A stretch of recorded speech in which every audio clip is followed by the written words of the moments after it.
This is Under the Mat Radio. Here is our guest, Scott Hudson.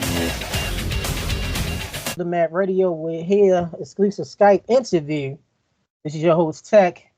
It is July 25th, 2024. It's 11:38 a.m. Eastern Time. Of course, if you have a different time zone or in another country, it's a different time. By the time you listen to this or watch it, the time will be different. The day will be different. You probably wearing different clothes or what have you. But we're here bringing in one of our good old brothers. We had him on the show before the pandemic, before Trump, before Biden. I think we had him during the beginning of Obama. Now we got him after all of that. So much stuff going on. We have an exclusive interview for good old brother Scott Hudson, who is an amazing commentator. This man has worked for WCW, TNA, not titties and ass, but total nonstop action. He's worked for WWE for 2 weeks. This man has worked the last ever Monday Night Nitro. Not only that, he's worked the last ever WCW show, which is WCW Worldwide, with the great Mike Tenay.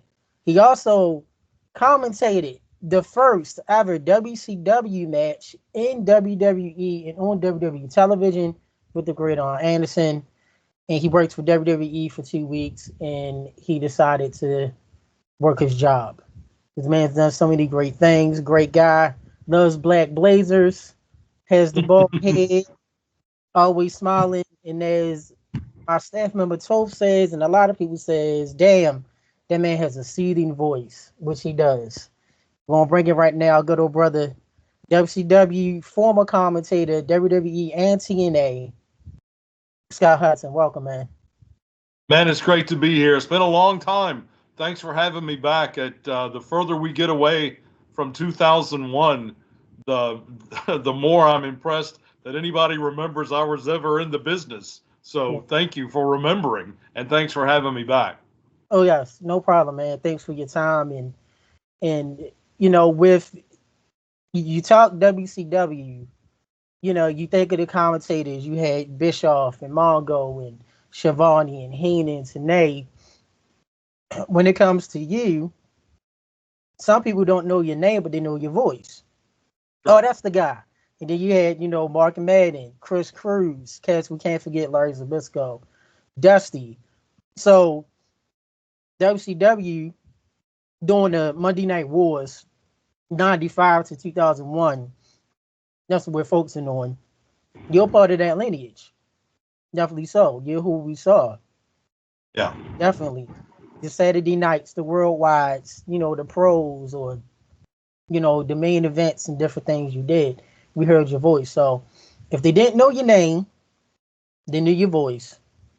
And that's important. Well, thank you very much for that. But I'll tell you this, they're not supposed to know us. You know, nobody. It's not called World Championship announcing. You know, and you know, we tried to be world class announcers, not world class wrestling, obviously, but world class announcers, and we did our best. But they weren't watching for us. They weren't buying our dolls and, you know, lunch boxes and photos and magazine covers, and we weren't getting asked to do roles in movies, except Ready to Rumble. Let's forget that. But that was the thing, that we are supposed to be, you know, part of the background and selling the guys in the ring and selling Skittles and whatever else too. But, you know, we weren't supposed to be known, not supposed to be, you know, like Excalibur, you know, so in a mask and nobody knows who we are. It wasn't supposed to be that far, but we were supposed to put over the talent, and that's what we did. And that 27 Yankees list of announcers you just went through, that's as good as it got, man. Just being able to work with, like you said, with Tony and Professor and Mark and Brain and Legend and Dream, it was heaven. And every day was like going to graduate school as an announcer when we got to work with those people. Now I'll start this off too. Is you mentioned announcing, and we want to give a shout out to who I've always say top 5 announcers, Tony Schiavone. Schiavone just got presented the Gordon Solie Award. Not sure if you do. And he definitely deserves it. We know Gordon Solie, one of the all-time GOATs and greats, the Crimson Mask, he had the the voice. Sure. And everyone grew up listening to him. I know you got me by a few years, but I remember him in the old, the late 80s, like the NWA, WCW territory days, and hearing his voice. And I didn't know his name. Can I jump in right there for a second, if you don't mind? Sure. But that's a great point. I want to make sure we get to this because I bet we're going to go in a different direction. Sure. But you bring up Gordon, and folks always remember Gordon as a great announcer. And I'm going to tell you, and I get heat from this like you wouldn't believe. I don't think he was. I think he was okay. But what people think of when they think Gordon Solie is the soundtrack of when wrestling was so much better, and Georgia Championship Wrestling, which was on TBS and so nationwide, and Championship Wrestling from Florida, and Continental over in Alabama and the Gulf Coast of Florida. Those were the territories that he worked. And if you go back and watch footage of those shows and listen to him, he's really not that great. He calls moves wrong. He makes up words. And I'm thinking, like, why do people think he's so good? And then the more I thought about it, especially when you hear Tony and Jim Ross and Joey Styles and Lance Russell and Michael Cole, Bill Cottle, that are so good at what they do, that you listen to Gordon and like, why is he in that echelon? No, he's not. But when you hear his voice, it takes you back, like through a wormhole, back to when wrestling was different and you were younger and the sport was presented differently and you were a mark and kayfabe was still a thing. And that's what Gordon represents. It's not that he was a good announcer. The truth is he's better than that. He provided a soundtrack and is the instant memory of when the business and the sport was better and different, and he's the voice you hear. And that's when I want to make sure that it's clear. I don't think he was a great announcer. I think he was a legendary performer because his voice is immediately what you hear when you get the question, when was wrestling at its best? For that time period, yes. You hear Gordon Solie.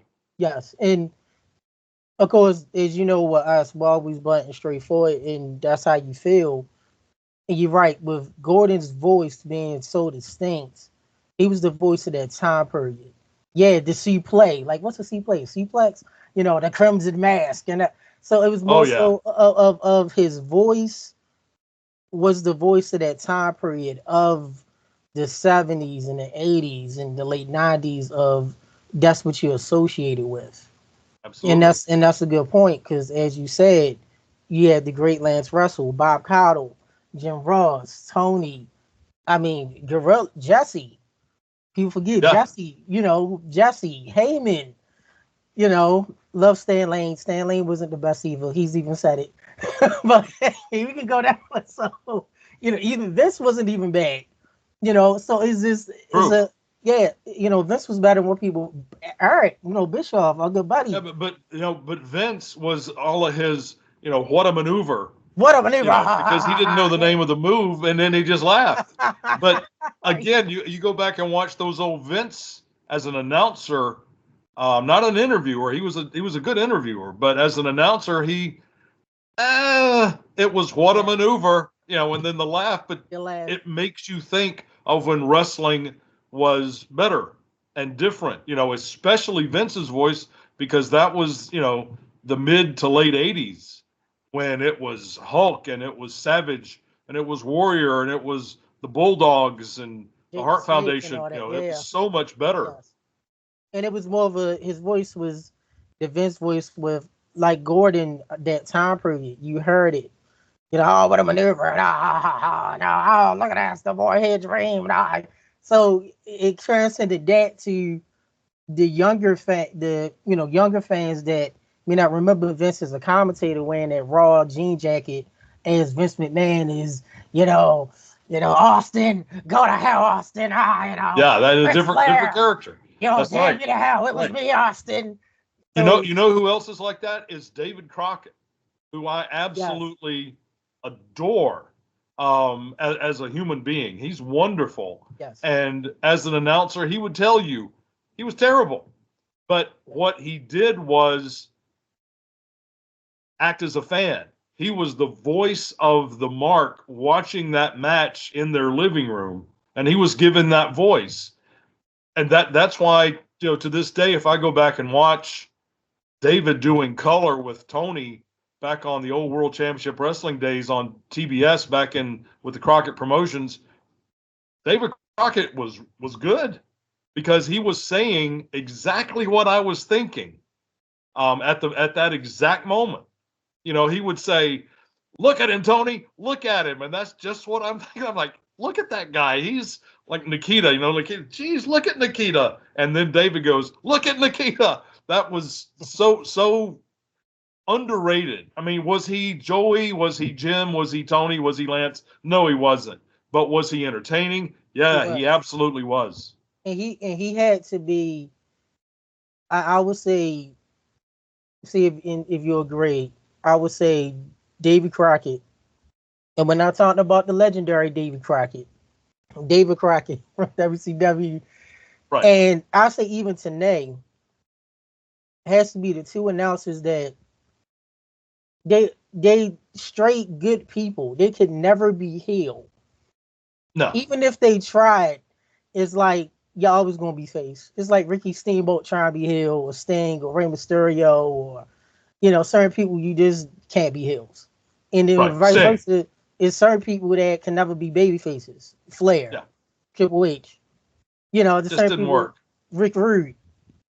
So they're like, come on, like you could do it, but it's not gonna work. But with, as you said, with David Crockett, I loved him, the voice of the fans. He was so good.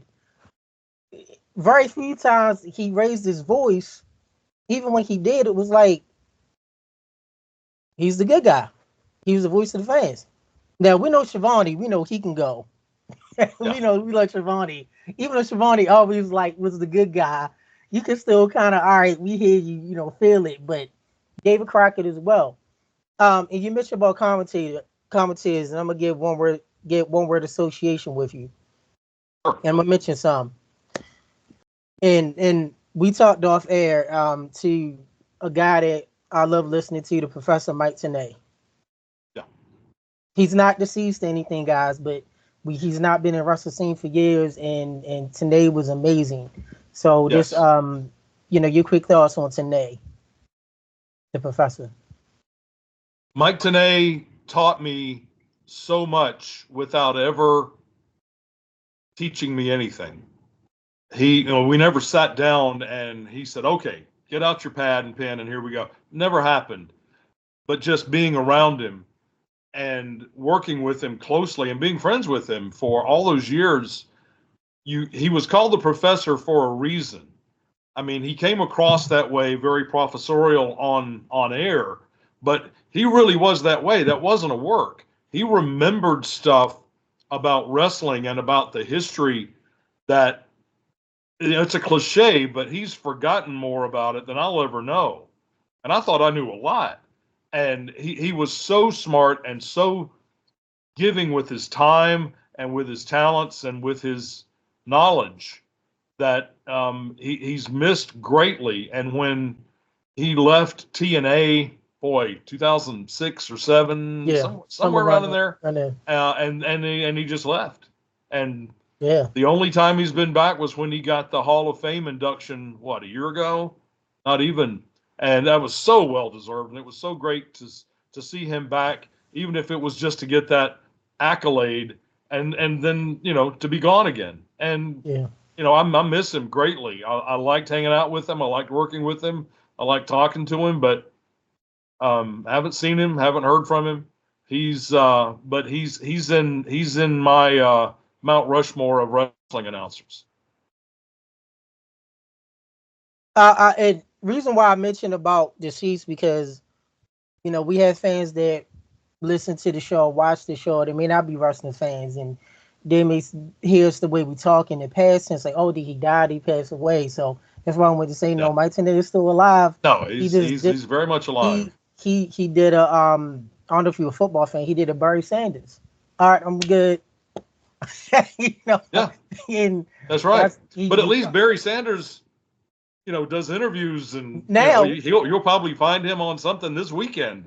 Yeah, but Mike just walked away. I appreciate that. Yeah. Well, now Barry Sanders did, but remember when he left the Lions? What was it? 90? Was it 4? It was way too young. I know and that. We didn't hear from him in years. Like, where's Barry Sanders? This before the internet, so we couldn't go to Google and even with AOL when them trial CDs used to get in the mail. We didn't know. So like with Tenay, and he would do a Prodigy chat or something. Right, exactly. Then we had Yahoo, CompuServe chat. CompuServe, Yahoo Messenger. Yeah. Oh wow. So you know how it was. But I just wanted to preface with the fans that may not be as in tune with wrestling like we are. Tenay's still alive and well. And with Tenay, we got to mention, I don't know if you got a chance to work with him. I had a chance to speak with him briefly before he passed, the late Don West, who I remember with the infomercials. Did you get a chance to work with him, and what were your thoughts? Oh, yeah. Yes, very much. When we were all in TNA, 2003, 4, and 5, when we were still in Nashville, and Nashville exclusively with TNA, worked with Don, got to know him. He wasn't, just like Mike. That wasn't a gimmick. He really was that excited and energetic about everything he did.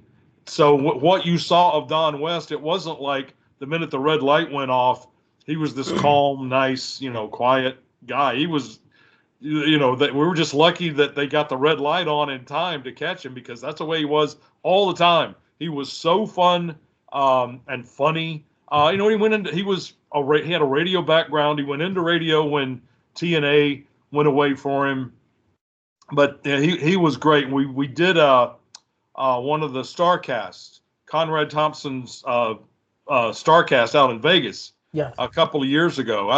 Now 5 years ago. And it was not long before he passed, a year and a half before he passed, and he was there, and he looked like he always did. He was, you knew when he walked into the lobby. He didn't have the issues that Chris Farley did, obviously, but he was Chris Farley. He just walked in and it was like, okay, where's the party? Who's going to be the first to laugh? He was just that guy. And it was an honor and a pleasure to work with him, and I miss that guy too. But I'm glad I got to at least bask in his aura there for a while, as brief as it was.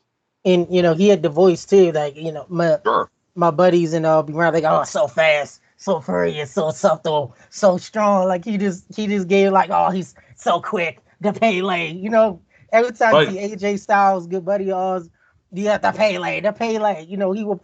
He had the voice. He was so excited. You never heard him talk like calm. He was just like, oh, he's coming down to the ring. You gotta love it. That's TNA. And that's the way he was at all the time. In the hotel bar, the way he was in the rental car driving to the next town. That's on the airplane. That's the way it was, and it was great fun to be with him.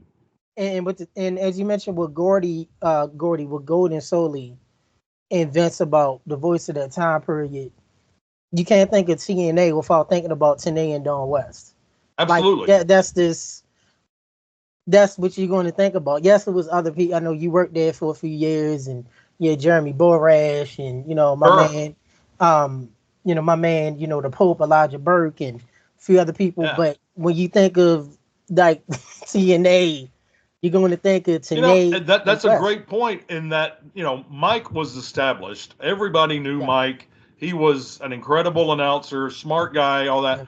And, picking him was kind of like, picking a filet mignon at Morton Steakhouse. It's not difficult to say, yeah, that's the best. I'll take that. But picking Don West out of nowhere doing those late night baseball card infomercials Yes. or whatever, and making him a wrestling announcer. That was a real reach for Jeff Jarrett and Jerry Jarrett to do when they were putting TNA together, and that just worked. They didn't know. Now in hindsight, it's like, oh, well, it's a natural. How could they pick anyone else? When that happened, it was like when they named Michael Keaton to be Batman or Heath Ledger to be the Joker. It's like, oh, this is a huge mistake. What the hell are they thinking? Yes. Oh, and then when it works, you're like, oh yeah, I knew that was going to be fine no matter what. Yes. This is switch topics real quick before we get to announcing. You mentioned Batman. You mentioned the Joker. Now, who is the best Batman in your opinion? In your opinion? Now, I'm saying Batman, not Bruce Wayne. Sure. Who was the best Batman was easily Christian Bale. I think Michael Keaton is in second place, and I think Robert Pattinson is in third place. I think that Robert Pattinson, the Batman movie from a couple of 3 years ago, that was amazing. I can't wait to see that. Ben Affleck, Val Kilmer, George Clooney, they weren't terrible, but they were just okay. Adam West was good. Kevin Conroy, who was in Batman the Animated Series, yes, amazing. I'd probably put him tied for third with Robert Pattinson. And then I got to go with Heath Ledger as the best Joker. Over Jack? I would have, I'm sorry? Over Jack? Yeah, over Jack. I would have Jack and Mark Hamill tied for second. Yes. And then Joaquin Phoenix in fourth. Yeah. All the Jokers were good. Even Jared Leto? I know that movie, The Suicide Squad, gets a ton of heat, but I thought he was good. And that wasn't who also was good was Cameron Monaghan in Gotham, the television series, as the Joker. Okay. He was outstanding. I would like to see that guy get a shot on the big screen as Joker, because he's very young. So when he gets even a few more years from now under his belt, if they reboot, maybe in the next Robert Pattinson Batman, if they ever do a Joker, he'd be a good Joker. Yeah. Well, I would say Batman wise. I mean, I have to be biased because I have 89 Batman. I got the VHS still. I got the Blu-ray. I gotta put Keaton as Batman 1, but I'm gonna put Bale as 1A, and Pattinson because in technology, Bale he had more of that stealth, like strike elusiveness. Keaton was more like horror, like dark, but we're talking about time periods. Right, I agree with that. Pattinson was more real because Pattinson felt, when you watched 89, you watch Batman 89, Batman Returns. When you watch the Nolan trilogy, Batman, Dark Knight, Batman, Dark Knight Rises.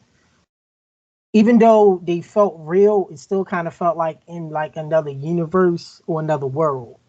But when you watch the Batman with Pattinson, that felt like that's here. Right now. I agree 100%. Yeah. That felt like it was almost like a Law and Order episode because it didn't seem like a superhero movie. It just felt like a good movie. Yeah, exactly. So this specifically for Batman's, and I'll give Affleck next, Clooney, and then Kilmer.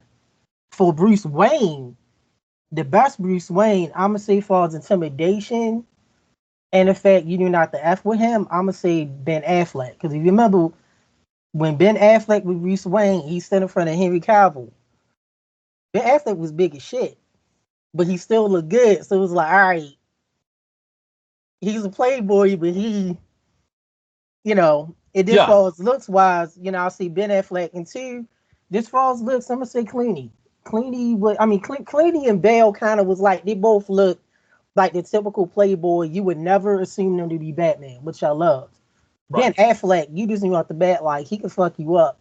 But he a good. I can't say that I pay a lot of attention to this, but until I saw Affleck as Batman. I think he was in Zack Snyder's Justice League and Yeah, all that other stuff. yes. I didn't know how jacked up that guy Yeah. was. Yeah.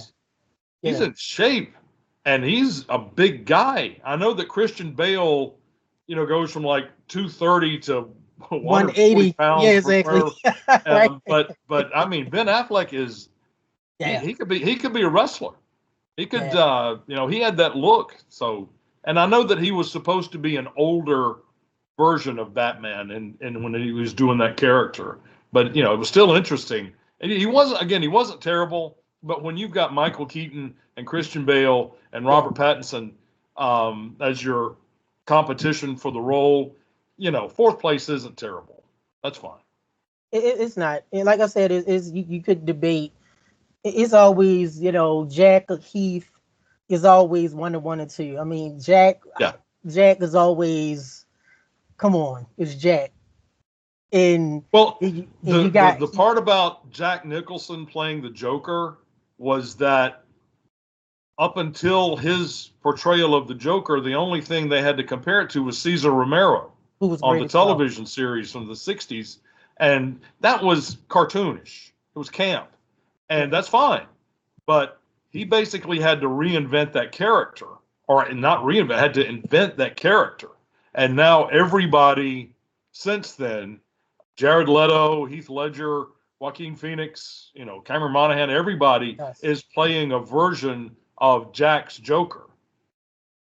That's true. And not imitating it, but a version of that. So you got to give him props for creating that basically out of whole cloth, because he was not doing Cesar Romero at all. Nah. And to your point is, and we talk about all this stuff too on my show as well. I remember, my late mother, who got me into wrestling and all. And I'll tell you a story, which I don't know if he was there. Great American Bash '96, which was here. Oh wow. She, got me into wrestling. I remember my mom distinctly saying, "How many times?" And my mom really cussed. She was a minister. And I remember my mom saying, with Heath Ledger, she was like, "How many times are you going to keep telling the same damn story about Batman? His parents died. The Joker killed his parents, and he want revenge. How many times you gonna keep retelling it?" And she was saying it jokingly. And as you said, Cesar Romero watched, as a kid on reruns. Of course, by that time, I came out in the 60s. I wasn't born yet. And then we had Jack. And then growing up as a kid, we had Mark Hamill. And then you hear, Heath Ledger, and it's like, Heath Ledger, the one that was in, like, what's it, 10 Things I Hate About You, or Love About You? Yeah, and Brokeback. Brokeback. That's what I thought. I'm like, really? He's the Brokeback guy's the Joker. You saw Heath, and I was like, wow, this is totally different and crazy. And then with Joaquin Phoenix, who was amazing, who was always loved, I'm like, really, again? But he does it, and it's another take. And that's why they're all totally different, but they all have their own elements of horror and their own elements of scary. Imagine an actor now in 2024, somebody's going to reboot Batman, or they're going to do a new Robert Pattinson Batman, which they are, and they say, okay, we're going to cast for Joker.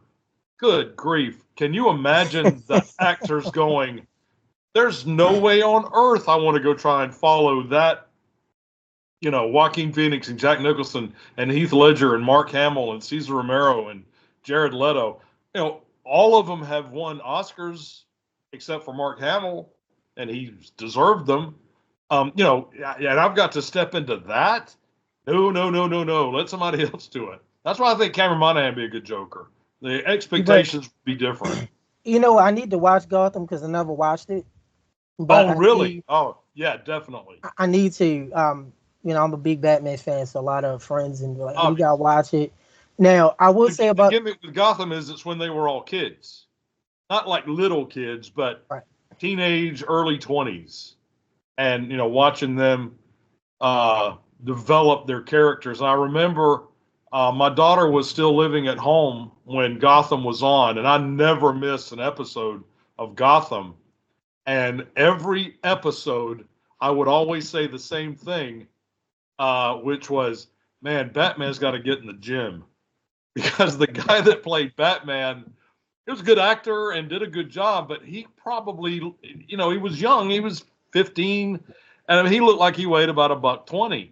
And the minute Gotham came on, my daughter would be sitting in the living room, and she'd go, "Oh, I know. Batman's got to get in the gym." Yeah, you got to build up something. Now, and we'll say this here. Who has the best Joker laugh? Now, I'm going to say Hamill and Joaquin Phoenix. I don't know if you know, Joaquin Phoenix had an issue with his voice. Like, that messed him up. Like, that laugh he would do consistently, it took him a while to get over that. So when I think of the Joker's laugh, I'm Mark Hamill and Joaquin. Who do you think? I agree with that. Yeah. That laugh. Mark Hamill. Well, Mark Hamill, since it was voiceover, you can't act with your face. You can't use mannerisms. So you've got to do everything with the voice. So his voice should have been the best, or his laugh should have been the best, because that's all he had. He didn't have the look. He didn't have makeup. He didn't have anything. And the funny thing with Mark Hamill is you deal with the double-edged sword of generations. You have the people that grew up with Star Wars, Luke Skywalker. Right. They watch Batman, don't even know that's him as the Joker. Oh, that's Luke Skywalker. Then you have the younger generation that's like, oh, that's Mark Hamill. He's the Joker. He was Luke Skywalker. Oh, he was? So, when he showed up at the end of what was it? Return of the Jedi, whatever that last trilogy was, when he showed up at the end on that island. When he died. One. Sorry, spoiler. Yeah, that he that was such a great callback.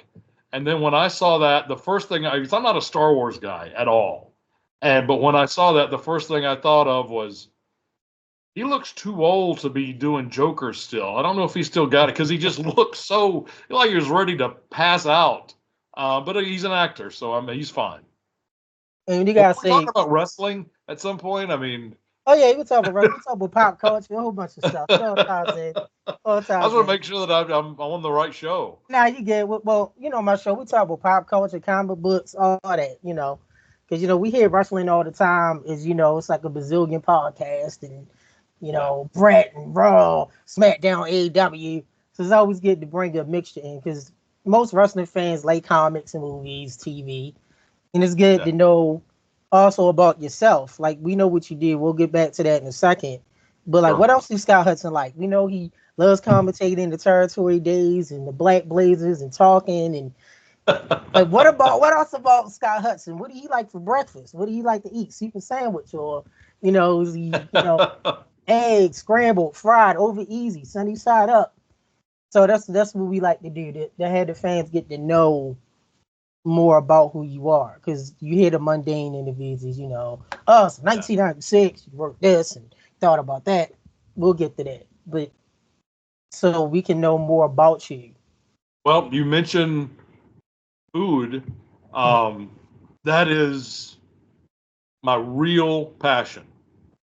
Not eating food, but cooking. Oh. Believe it or not. It's not Batman.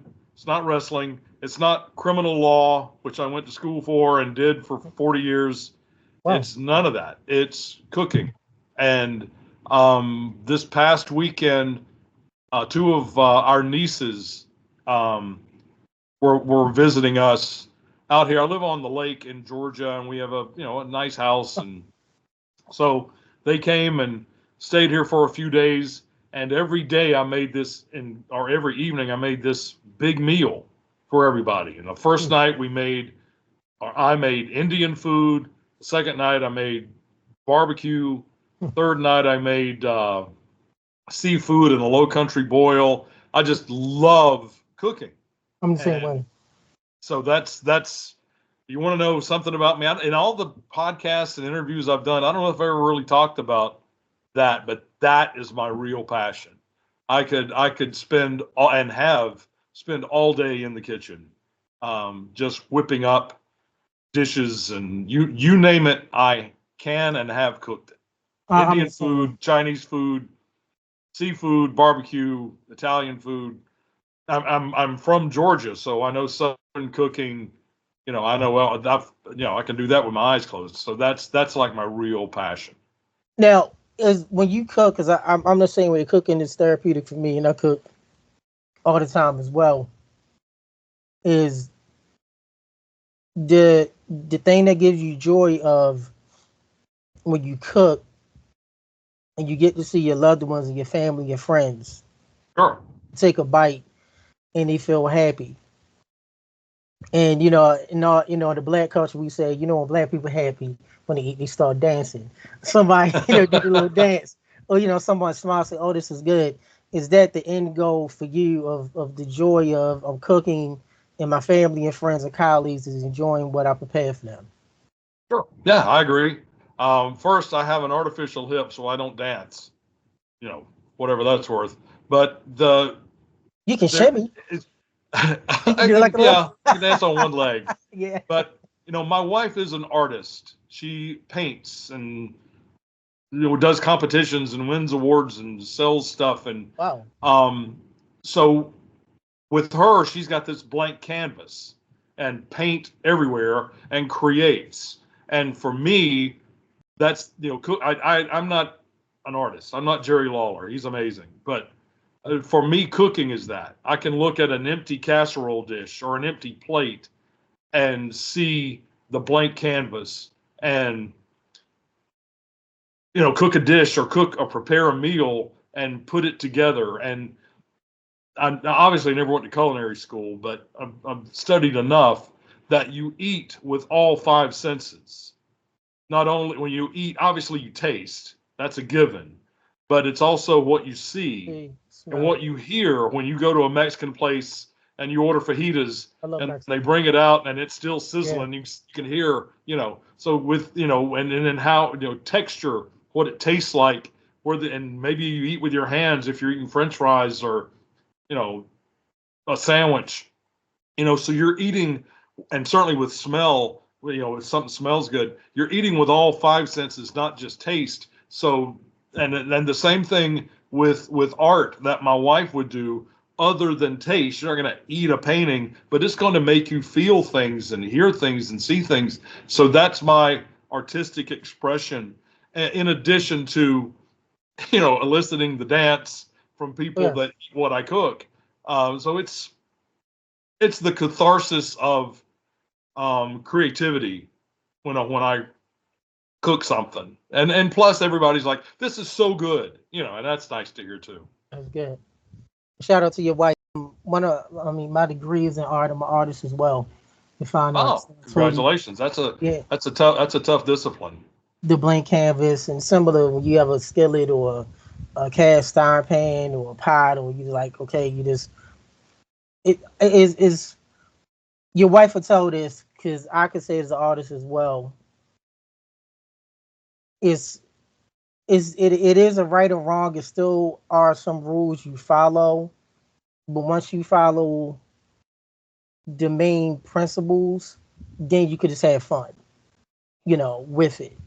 And that's how it is with art and with cooking. Of course, certain stuff you do, boiling water or certain things you just learn how to do for as just proper hygiene, not to cross contaminate, stuff like that. Same thing with art Sure. about, you paint, you draw, you sketch, there's certain rules that apply for as know your composition, for as what you're working with, depending on what mediums or what utensil you're using for as paint, acrylic, watercolor, oil, using graphite pencils, certain things you do Sure. to make sure that they're right. But once you get the basic small little nuances, then you just have fun. Just blank canvas. Same, similar with wrestling. Now, Mount Rushmore, you mentioned. Yeah. Mount Rushmore, back to wrestling fans, because I know we talk about Batman and the Joker. That's what we do here. Now back to wrestling. Mount Rushmore of commentators. Well, I mentioned Mike, and I Mike. know that Mount Rushmore has four carvings. So I'm gonna take a little license and come up with five. Sure. So Mike Tenay, again, just from that might be a personal preference because I just like the guy so much, but he's also a really good announcer. Second for me is Lance Russell. I mean, I'm not going to rank these, obviously, but Sure. next would be Lance Russell, who was in Memphis, in the territory with Jerry Jarrett's territory in Memphis for years and years and years. Lance could, like we were talking about David Crockett, was the fan's voice saying what the fan was saying in their head when they were watching the show, and was amazing at that, and could get people over. Yes. And he would just, his disdain for the heels. Oh, all right, Jerry, come on. Yes. Yeah. Come on, Jerry. Yeah. Just, I love that stuff. And then when the match was going, he knew what he was doing. So, and Lance Russell, Tony Schiavone never ever gets enough credit for being a play-by-play genius. Could make stuff sound like a real sport. And I don't mean to belittle the sport that I love, but he made it sound like a real sport. He didn't make it sound like professional wrestling. A lot of times it's easy for a professional wrestling announcer to fall into the trap of, this is not real, this is a work. Tony made you think it was real no matter what he was doing. Jim Ross, I just think that Jim Ross, when he is at his best, there's no one better.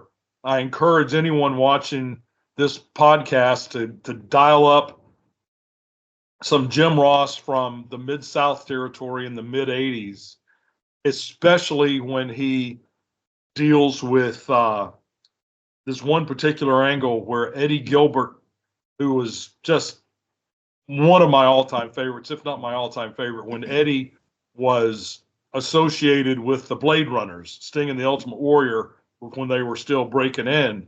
He was their manager, and he had also associated himself with Nikita Koloff and Ivan Koloff and Korsita Kurchenko and Crusher Khrushchev, the Russians.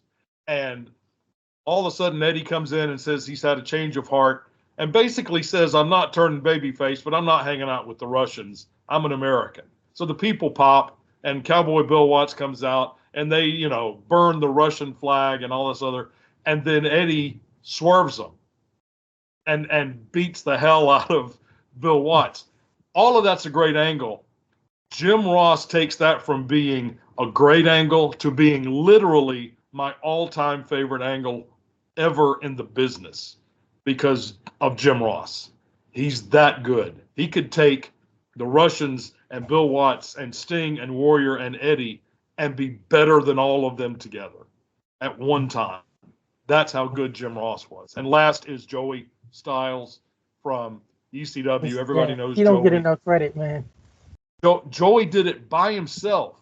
I mean, he had, partners every now and then. He had Joel Gertner, who I think is also outstanding for a bit, and other people that would guest color. But for the most part, 90% of it, Joey did by himself.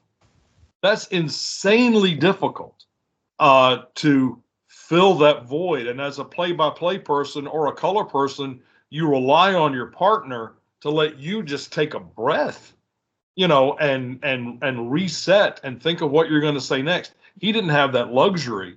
He had to keep it going. And it wasn't like, God love ECW and, back in the Eddie Guerrero and Dean Malenko and Ray Jr. and, Benoit in those days in ECW, those were, great matches. Right. But it's hard to call the Gangsters and Public Enemy and matches like that where they're not doing anything. And he still had to keep, keep the energy up and keep the entertainment going. So Joey Styles, Jim Ross, Tony Schiavone, Lance Russell, Mike Tenay.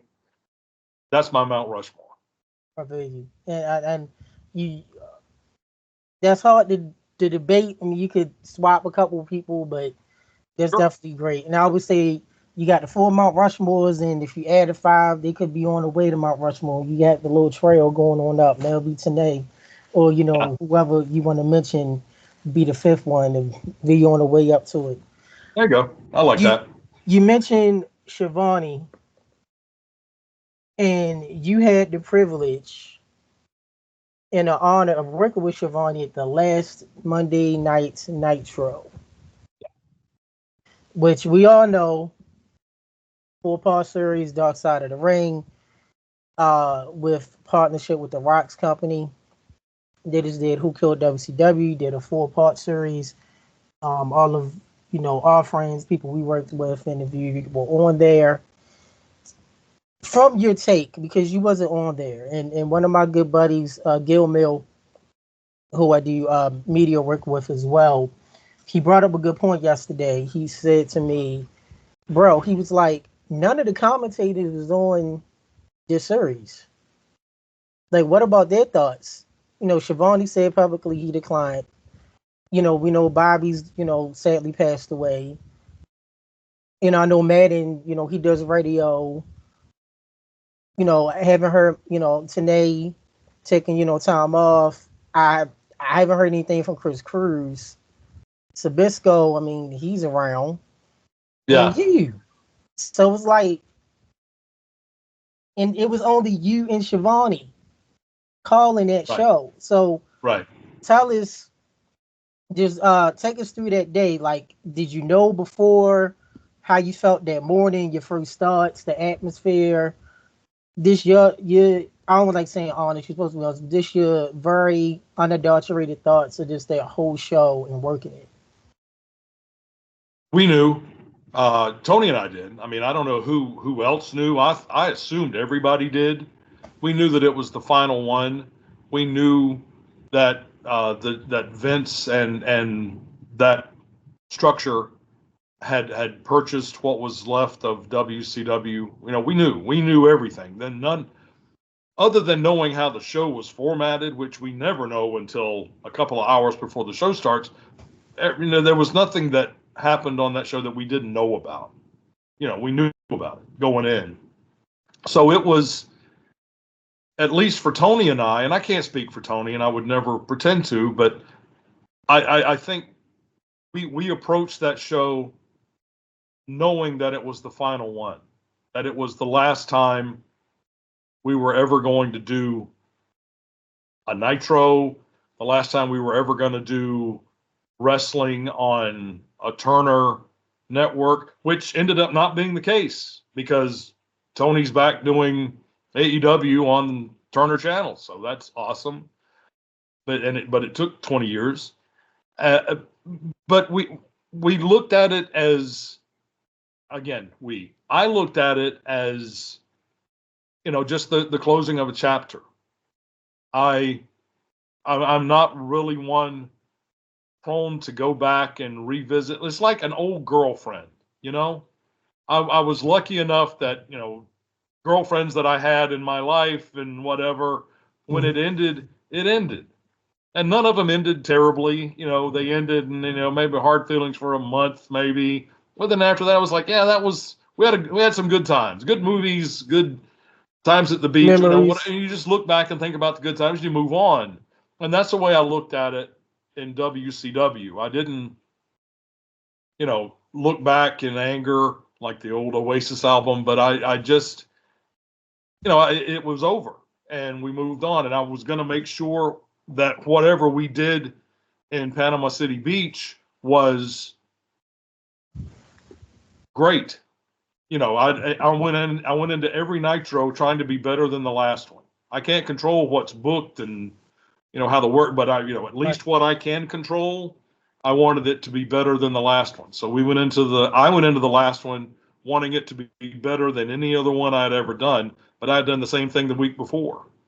So, and also we did know that it was only going to be an abbreviated, a truncated version of Nitro because it was going to be simulcast of Raw, I think from Cleveland. Yes. For the last half of the show, that we were only going to get the hour and a half. So we had to squeeze a perfect show into an hour and a half, or before we had 3 hours to do it. Now we had half of that time. So that was the way we approached it. But I can't move the camera, but I would turn it right over there. I've got on my on this piece of furniture over here that my wife has, I've got all of my stuff from my career in the legal community. I retired from that last year, and they gave me a retirement thing, and I've got that, just one box. They gave me a wooden box, and I put all of my trinkets and toys from that career in that box. And I made it into the Georgia Wrestling Hall of Fame earlier this year. So I've got my plaque from the Hall of Fame and my stuff over there on that table. And every day I walk past it, and I just look at it and I think, yep, that was 40 years, doors closed, wrapped up. What's next? So that's the way I looked at the last Nitro. Not sad, not anything other than it was work. They were paying me to do a job, and I was going to do the best job I could. And, the next day I knew that it was over. Where every other week it was the next day I was getting ready for the next show. But that time I knew that it was over. And I was going to miss all my friends. And, some of them have passed on since then. And some of them I lost touch with. That was the last time I saw them to this day. But I hate that part a lot. But some I stayed in touch with and still stay in touch with. But again, it was just the closing of a chapter. And I'm not going to lie and say I'm glad it closed. I'm not. I wish we were still going. I wish that I were getting ready to, as we record this, this is a Thursday, and that's the day I would go to the travel office and book my travel for Nitro or for the pay-per-view on Sunday or both. So I wish today I were going to the travel office and booking, travel for Monday. That would be great. But I didn't have any control over that, and just closed the door and moved on. I appreciate, you being very candid about that. When you think of that night overall, what's like two things that it stands out? It could be matches, could be moments backstage when you went off air. When you think of the last Nitro, what are like two instances that first come to mind? Sting and Flair. That was something special with those two men. They didn't start the company, but to a degree they did when Crockett Promotions still owned World Championship Wrestling and had, bought out a lot of the territories, Florida and Central States, and had, whatever was left of Georgia, they took over, and then they had that first clash with Sting and Flair, where Sting was made. 45. And then we get to the final Nitro, and it was Sting and Flair again. And they could still go. And that was special. It was an honor to be with Tony and to call those two men in that match. It was, I'm not going to say that it was a 5-star match. It wasn't. But it was good. And it meant something. No offense to any other match on that show. Booker and Scotty, all the matches, the cruiserweight tag stuff, all the matches were good.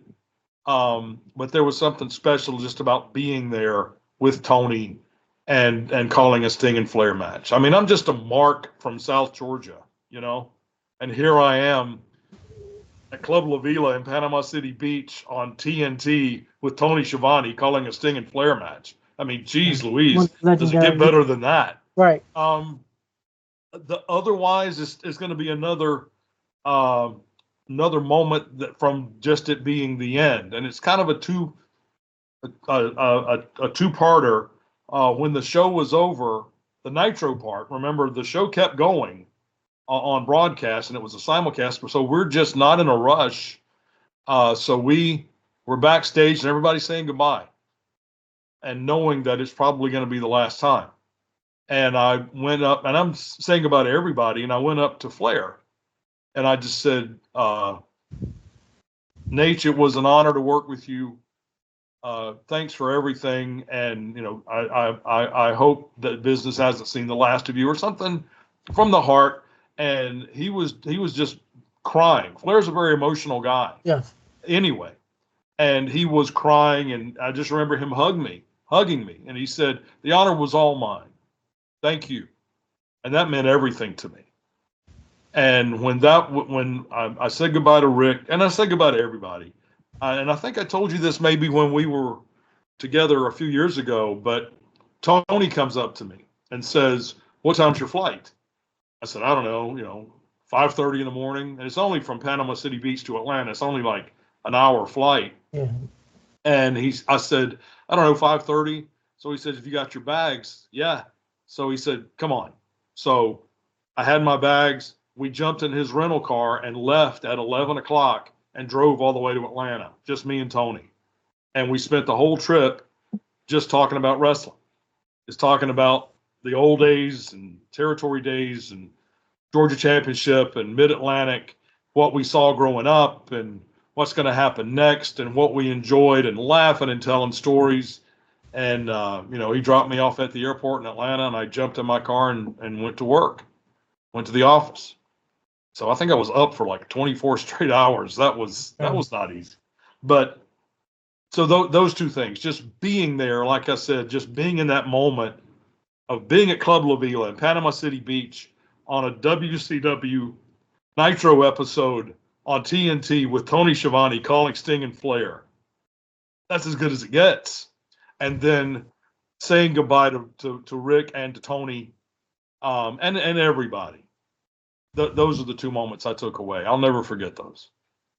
Were you able to hear, and all those are great moments you mentioned, were you able to hear Tony when he got emotional on the send-off, a Nitro, when he did the final send-off of Sting and Flair? I'm not sure if you got a chance to watch it back, but you could hear Tony get emotional at the Sting and Flair match. I can tell you this, I don't remember and that isn't a slight at Tony or anything, or a slight at anybody, Sure. But I've never watched that show. I've never watched any show I've ever done. I've watched when Rick Steiner beat me up on Nitro in 1999, and I had to get stretchered out and taken out in an ambulance and stuff. I watched that because my mother made me watch it with her. Oh, wow. She goes, "I want you to see this." She had recorded it. And when I was down visiting a couple of months later. But otherwise, I never watched any show I did. Because if I did, I would be picking it apart. And, I shouldn't have said that. Or I should have said this. Or how did I ignore that? It's just not worth it. So in real time, I don't remember because I was probably getting ready to do something else. When we're not talking, we're getting ready to talk. So, but I'm not surprised. Tony's so good, and he lived and breathed WCW in its various incarnations for so long, and knowing that was the end. And I had a job, I had a career, and I was going back to work the next day. Pardon. And for Tony, this was it. He obviously did fine, but he had to go find something else to do. I think I know he ended up working for Cox Communications for WSB in Atlanta, did University of Georgia football. I mean, he moved right in. Did baseball, I think, as well. Yeah, he did baseball for the Gwinnett. I think they're called the Stripers now. They were called something else for the longest time. Maybe they were the Gwinnett Braves. But yeah, so he was fine, and he wasn't like upset about it, but he just knew that he was about to transition. So even if you're going to be okay, that transition is always tough. I've left a couple of jobs in my life, and even though you're going to be okay and you're moving on to something better, leaving that behind is tough. And that was tough for me. I'm not going to lie. That night was very emotional. And it's hard to believe that it's been 23 and a half years ago almost. Now, what was your mindset? You right the final Nitro, as you said, being, Georgia Mark. I know you grew up loving the territories. Yeah. Working for WCW over the years with Tony, calling the last Sting and Flair match, the last Nitro, everything going on. Right. The trip from there to Georgia to Atlanta. Yeah. Your mindset going into work the next day. You just was on TV commentating. Now you're at work, your shoot job. How did you feel mentally? Was you able to click back into work? Was your mind still thinking about Nitro? Were you able to adjust? Easy to adjust. For better or for worse, I've always been able to compartmentalize wrestling and everything. That just comes from working in the legal field. You have to. In law school they'll teach you that you leave it at the courtroom door. That you get into the courtroom and the lawyer on the other side of the aisle is the worst piece of trash that's ever lived and should be disbarred and should be taken out and flogged and you know you know exiled on a desert island. Yeah, he's the worst thing. And then the minute you get out of the courtroom, it's like you want to go get dinner to the same guy. You leave it at the courtroom door, and that compartmentalization that you do in that community, I've applied to other parts or every part of my life that I can separate everything. So when Tony dropped me off at the airport and I drove to the courthouse, I was just at work, and there were a couple of people that, walked into my office, coworkers, and were like, I saw the show. That was great. I'm like, hey, thanks. What about this case? Is somebody covering your court appearance? That kind of thing. So I was just at work. It was nice. I'll be honest with you. It was nice only to be working 40 hours a week for a while, because it had been about 80 hours a week for years and years and years and years and years. That was nice. And I guess similar to you compartmentalizing, like with pro wrestling, with within the ring. I don't like you. I hate you. I hate your guts. But then outside of the ring, with some exceptions, it's like, hey, let's go grab a beer. Let's take some shots. It's like Absolutely right. Just to mention because it's popular now with Taker. Talking about working with Yoko, working with Crush, or working with Godfather, where we all know they were close friends, but in the ring, Undertaker against Yokozuna, against Sure. Kama, and I hit your guts. And then after that, all right, we drinking Jack Daniels, we taking shots, we having fun. So similar to the compartmentalization of doing it. So that's cool. Yep. Now you mentioned about the work schedule. In doing my research, I believe you mentioned before, and if I'm right, you haven't done an interview in at least a year or two. You mentioned the hectic work schedule in 1999. Oh yeah. Can you explain that, of how crazy? And we know with wrestling, work schedules are crazy. I remember the late great Bobby Heenan said, I believe it was somewhere in the 80s. I don't know if it was after Hulkamania. Maybe it was 87, 88, 88, 89. But I remember Bobby Heenan saying on an interview that he legit worked from Thanksgiving of 1980, it had to be 7, straight into Thanksgiving. The next year, he worked a whole year straight with no days off because of the hectic schedule with WWF at the time, before he had a day off. So how hectic was 1999 for you? Well, I said 1999 because that was just typical. But I worked for you. I worked for everybody watching this podcast because I worked for the federal courts, and it was an honor to do so. So, on background, I worked Monday to Friday, 9 to 5. Well, it wasn't 9 to 5. It was more like 7:30 to 5 at my office in the federal courthouse in Atlanta every day. The end. A full-time job in the legal field. So, like anybody else does. I did that. So, on Sunday, I get up, go catch a plane at 7, 8 o'clock in the morning, and fly to Pittsburgh, wherever. Fly to Pittsburgh, get to Pittsburgh about 10 o'clock, get my rental car, go to the hotel, check in, and then go to a production meeting almost immediately for a pay-per-view that night. And then there's pre-tapes and research and note-taking and meetings, and then we do a pay-per-view at 7 o'clock or 8 o'clock, 8 o'clock until 10:45. And So that day, that's Sunday, 10:45, get in my rental car, drive to Buffalo.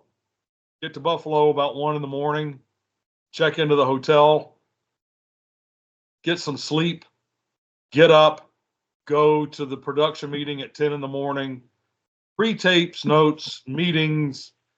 Show starts at 8 o'clock, Nitro in Buffalo. Goes until 11 o'clock.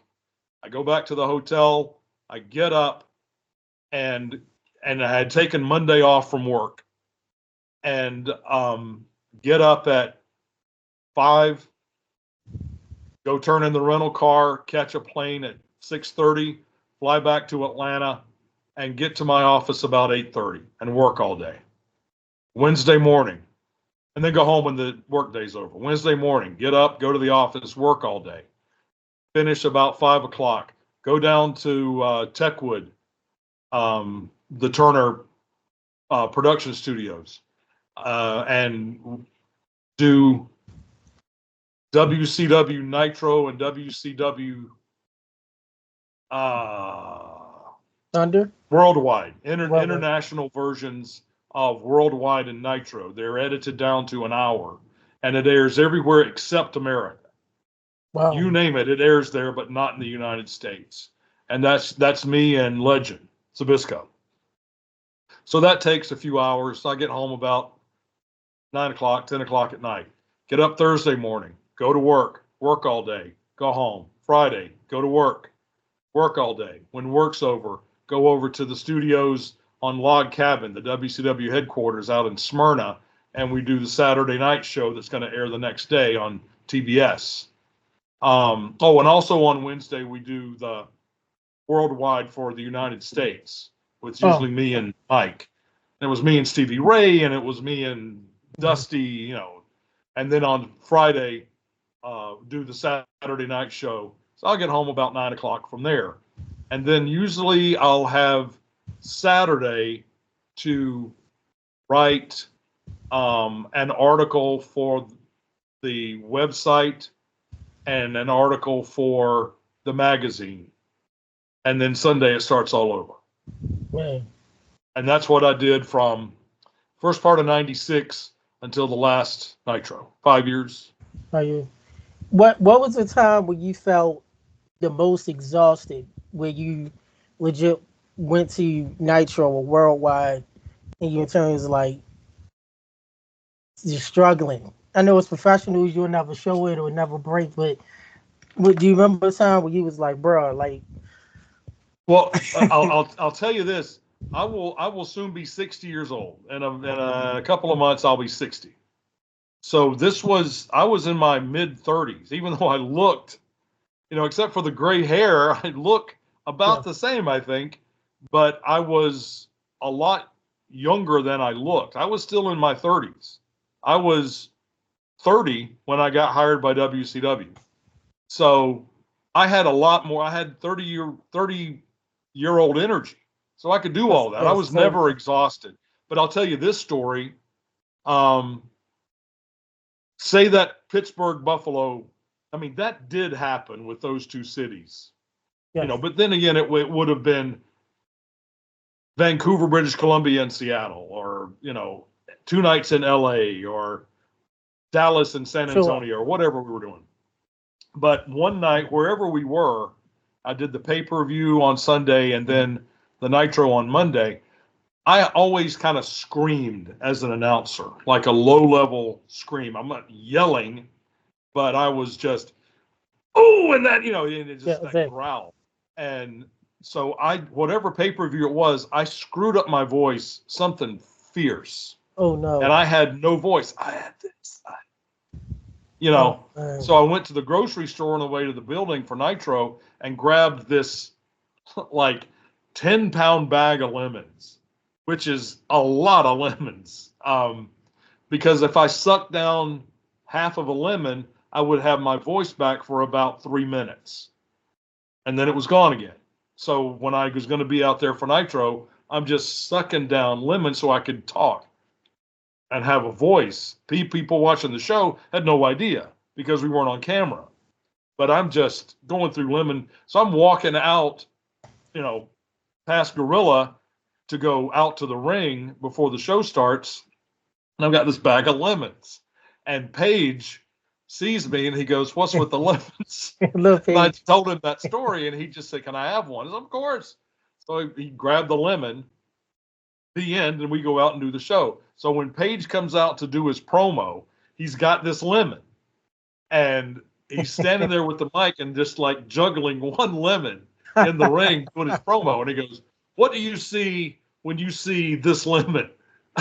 And he goes in there. Some people see lemonade. Some people see lemon zest on a plate of pasta. And he just made this promo because Paige was incredible at that kind of Paige, stuff. man. So that wasn't exhaustion. I never was exhausted, but I was free of a voice for an entire Nitro that I somehow managed to stagger through it just by sucking lemons, literally sucking lemons all night.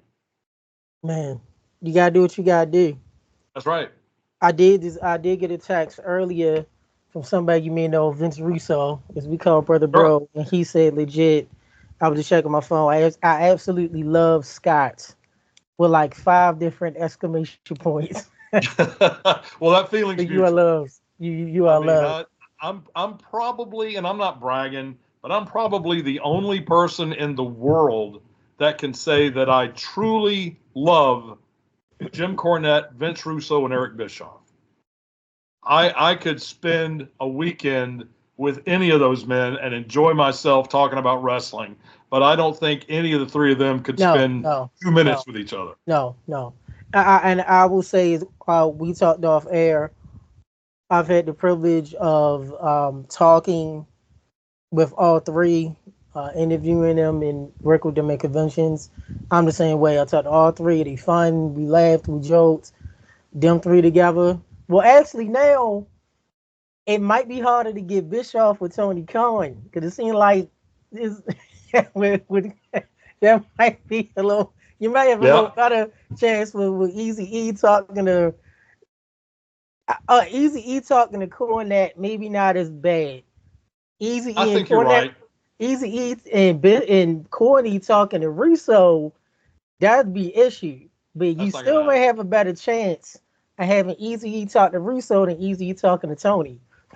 If I had one of those magic lamps and you could wish for anything you want, I mean, obviously you wish for $1 billion and whatever. But one of the things, if I could wish for like 3 more wishes, I would wish that somehow those 3 guys could just bury the hatchet because I think they're all so smart, and so creative. That I just wish they could. Not that we would all have to get together and go to dinner or anything like that. I just have so much respect for all 3 of them that I wish they could bury the hatchet. It's like, again, another passion for me is music. My wife and I are both musicians, and it's like David Gilmour and Roger Waters from Pink Floyd. I think those are 2 of the most creative, insanely talented men ever to strap on a guitar or a bass, and they can't stand to be in the same zip code with each other. And I get it, but I wish they could get their act together too. But I don't think it's ever going to happen. Like I don't think it's ever going to happen with Jimmy and Vince. I don't think so. Yeah, I mean, I play bass guitar as well. I've been playing for 27 years, 4 and 5 string. And like you said, with music, it's like Steve Perry and Journey. Mm-hmm. You can just go down the line of different, groups and legends where they can't get along, they didn't like each other. Sometimes it worked out for the better as time went on, and sometimes it just went to the death, or just didn't work out. Now we gotta mention this because this is, as you said, an elephant in the room. Who killed WCW? 4-part series, as you mentioned. We're at the final Nitro. We'll get to your Raw appearance in the final Worldwide. Have you had a chance to watch any of the episodes and just your overall thoughts of you being there from 96 to 2001? What's your thoughts on who killed WCW? Why did they fall? What happened? You hear the egos and this and the money management and what have you. What's Scott Right. Hudson's thoughts? Jamie Kellner killed WCW. The end. There is, I can appreciate how some people may have a different opinion, and they are certainly entitled to that. And I'm not saying that there is a definite, John Wilkes Booth killed Abraham Lincoln. There's not a whole lot of doubt about that. Right. But who killed WCW? I can see how some folks would attribute blame to others, maybe proportionately. But I don't think there's any question that Jamie Kellner killed WCW, and it's because he's a dumbass. And I know he's dead. I'm not going to wish death on anyone, but I think it was Clarence Darrow said, it was a great lawyer, obviously, said, I've never wished death on anyone, but I've read some obituaries with great glee. I don't think Jamie Kellner had anything except the worst of intentions in WCW. I'll leave it at this, and we can talk more about it if you want. Yes, I watched all 4 episodes of it. I thought it was incredible. They got it mostly right. And I say mostly only because I can't remember everything said. I don't remember anything jumping out at me as being wrong, blatantly wrong. But Diamond Dallas Page, again, a man that I have incredible respect for, said it perfectly when it came to Jamie Kellner. And I'm not going to repeat what Page said, but watch the show. Page is exactly right. The bottom line here was, if you blame Eric Bischoff, you're not paying attention. The end. You're not. If you blame Vince Russo, I can understand that because you may think that some of his booking decisions cost ratings and revenue streams and buy rates and that sort of thing. Okay, that's arguable, but that didn't kill the company. If you say it was Kevin Nash, you just don't know the business. If you say it was Kevin Sullivan, you don't know the business. If you say it was Brad Siegel, you don't know the business.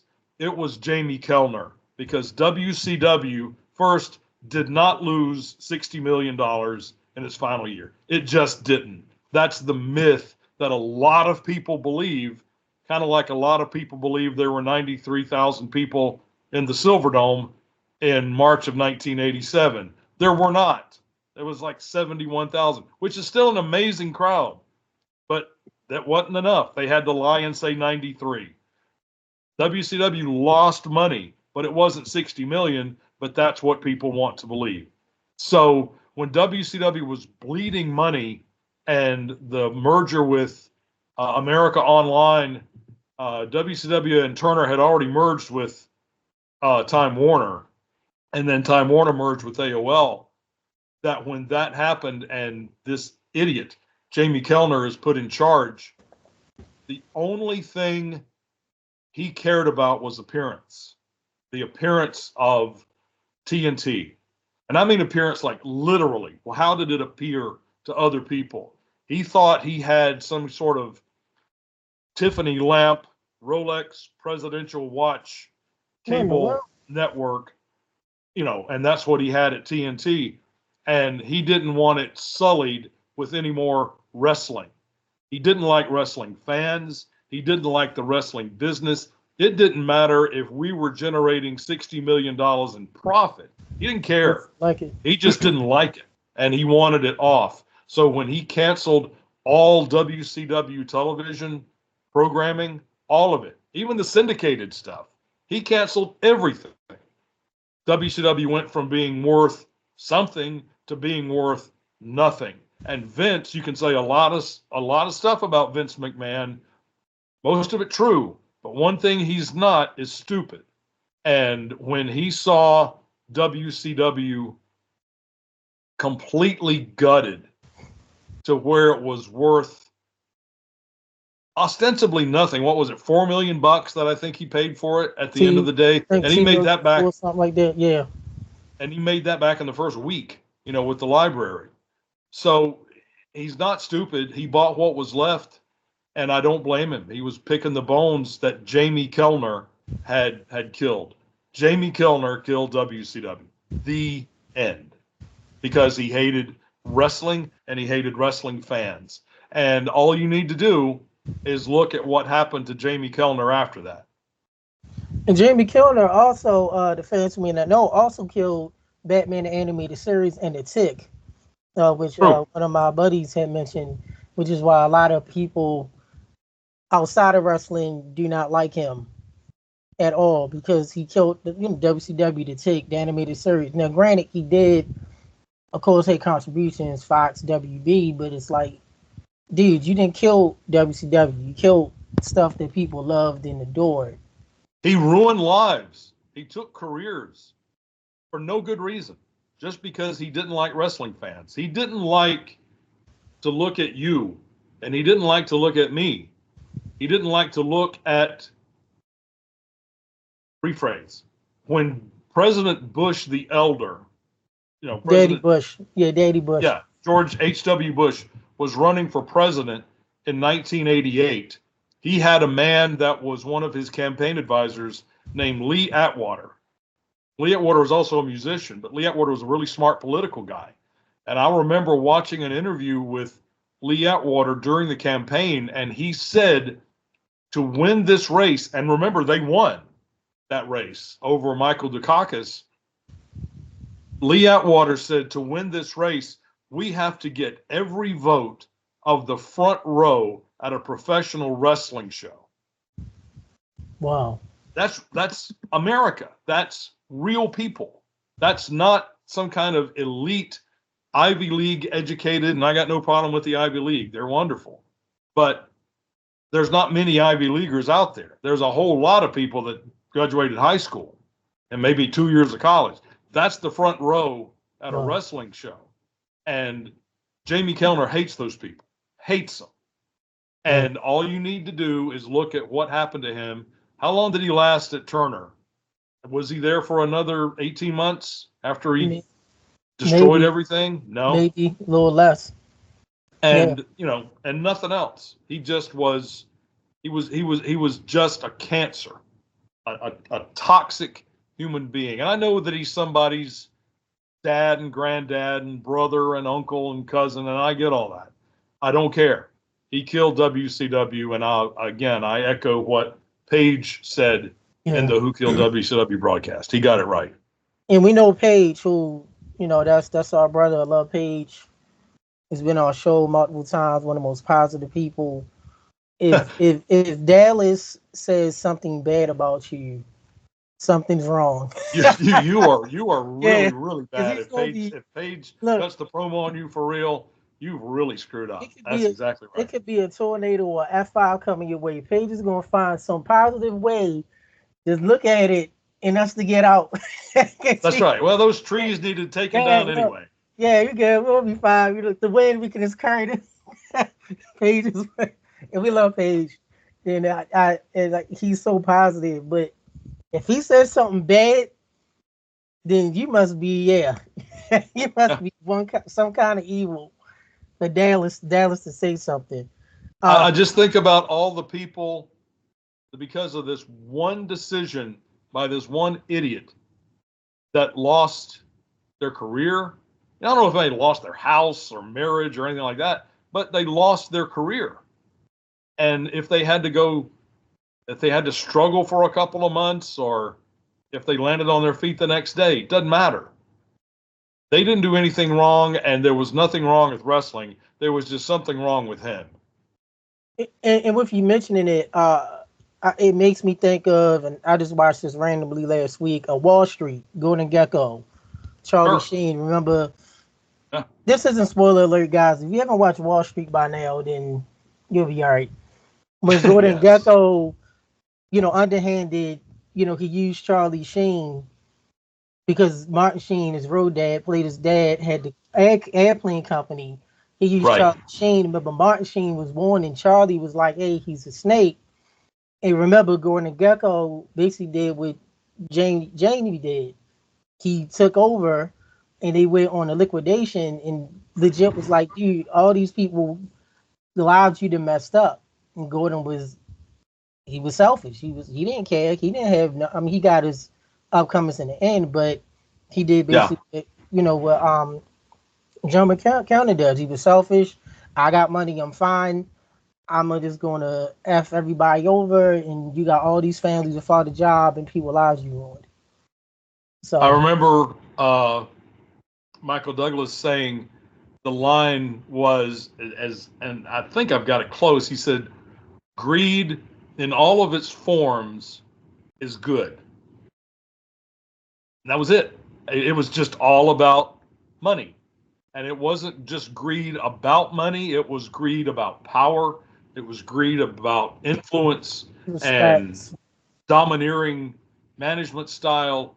I just want more. Greed in all of its forms is good. And that was his ultimate downfall in the movie. And granted, this is a movie. It's not real life. Yeah. But it plays out in real life. I remember when they were taking everybody out in handcuffs at the end of that movie. That was very cathartic because you just couldn't wait for them to finally get found out. Yes. That definitely good reference of Wall Street and Jamie and you being honest with that. Now, do you remember? I need to watch that again. You've made me now. You and I were speaking earlier before we started, and my wife is down with our niece and nephew down in Florida for a few days. So I'm sitting at home with nothing to do. So now I'm going to go back and watch, the Joker movie again. I'm going to watch Wall Street. Yeah. I'm going to go I've still got the box set of Batman the Animated Series. I haven't broke that out in a while. I'll watch that. Yeah, good. Send me a text. Let's wrap this up. I've got to go watch Batman. No, I'm kidding. Hey, look, there's nothing wrong with that, man. It's definitely not. So the death of WCW, Jamie Kellner's fault. It's not Nash killing the streak. It's not Bischoff. It's not all the different incarnations of the NWO. That's basically what happened. Those are just booking decisions. It was whoever decided to cancel all the television programming. That's who killed WCW. And one more thing, if I could. Yeah, sure. Had he not done that, had there still been a broadcast or a television programming aspect to WCW, Eric and Fusion were ready to swoop in and buy everything. But Eric's backers, and he said it on the show, and I think he would agree with them that, without television, it's worthless. We'll just start from scratch if we wanted to, and we don't want to. So that was it. WCW would have survived fine without Jamie Kellner killing the television broadcast, television programming aspect. But when I watched that show, I watched the last episode with my wife, who was not a wrestling fan at all. But when I was watching it, I paused it and I said, at the end of the day, I wonder if I can, in good conscience, say that Jamie Kellner killed WCW, because WCW didn't die. And I've got the shirt to prove it because I wore it on Raw. WCW lived past Jamie Kellner, just not in the form that we recognized. So at the end of the day, Jamie Kellner killed WCW as we knew it. As a brand, it continued until it petered out in Tacoma, Washington, a few months later. In which we'll talk about now. So you have the honor of the last Nitro.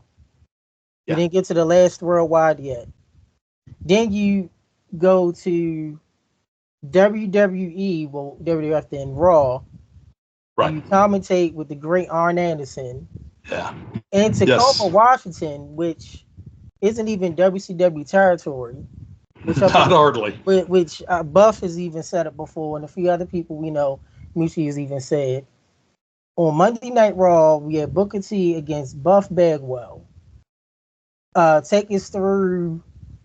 Now you're commentating for Vince. Right. Schiavone worked, and a lot of people don't know that Schiavone works for Vince. 88. Yeah.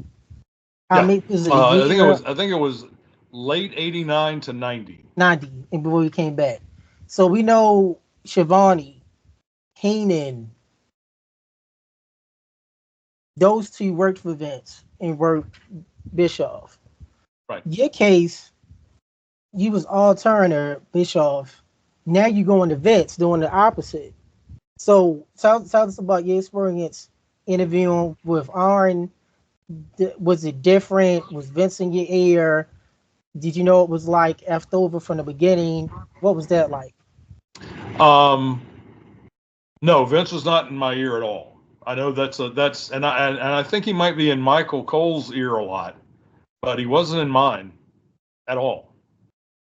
We had, cans on, so it could have been, but I don't know, maybe mine weren't plugged in. I don't know. I don't think so. But did you cut it off like Larry? Like Jerry? Yeah, I don't know what's wrong, but I can't hear you. But I do remember this. When we would do Nitro, we would, like I said before, we would have the production meeting and we would get the format for the show.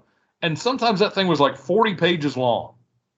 And it was on landscape paper. It wasn't printed up on portrait. It was on landscape. Oh, and it was 40 because it was so much data. And it was all of the production notes of the show and the Skittles replay of the week and all this other jazz. And it was for everybody. It was the format that we got, that the camera people got, that the production people got, the floor director, Wendy Turner, all those people got the same format. When I go to the WWF and do that Raw, it was one page. It was like the old school territory days where they would just write everything out by hand and, put a thumbtack in it and put it on the wall in the dressing room. That was it. So we didn't know what the hell was going on. But, it worked for them. And I'm sure it's different now.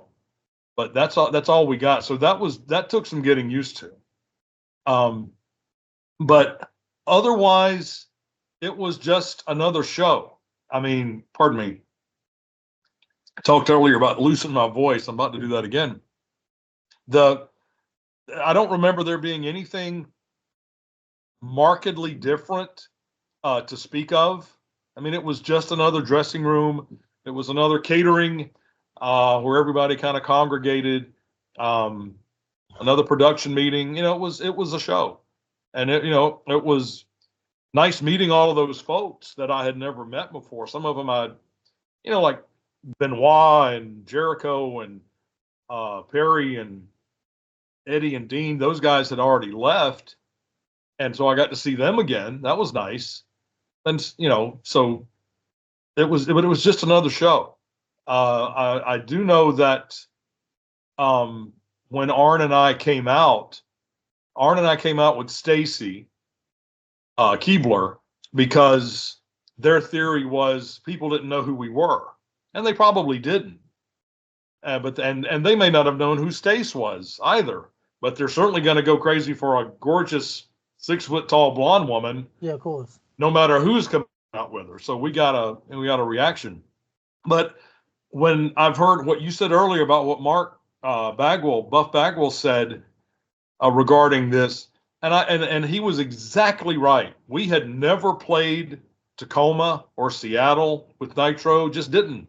Number one, there's a commission up there, which is ridiculously strict, a wrestling commission. Like here in Maryland. That Don Owen had to deal with all those years, and Billy Jack Haynes had to. But what Buff said was, why did we do the WCW relaunch in Tacoma, a city that we had never played, when the next week we were at the Georgia Dome in Atlanta, across the street. Right. That's one of the homes. WCW, where it would have been over like crazy. Exactly. But it was so bad, and those guys came out, Booker and Buff came out, and they worked the match they were supposed to work, that they were told to work. And then people said that the work was bad. No, the work was fine. The match was laid out horribly because it was not a big match. They should have come out, and with those two guys, God, they could have gone full force, nonstop for like 20 minutes. Yeah. And then they basically make minutes and told him to work headlocks and arm bars and go behinds and stuff like that. And like it was just from the beginning, it was snake bit and was not going to get over. And I actually heard an interview with Undertaker about this, and the question that the interviewer, who was really good, asked Undertaker, did Vince purposefully sabotage the WCW invasion angle to further bury WCW? And Undertaker's answer was 100% wrong. He's dead wrong. No offense, no pun intended. He's dead wrong about it. He said that no, it wasn't intentionally done, because if it was going to make money, Vince was going to do it. That is bullshit. 100% bullshit, because Vince wanted to kill WCW graveyard dead.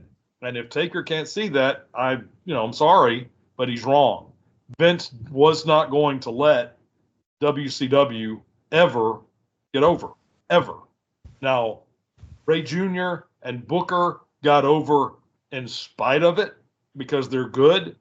For a while, of all people, Chuck Palumbo got over with Billy and Chuck. Billy Gunn. They tried with Page, didn't work. They tried with Chronic, didn't work. Scott Steiner, didn't work.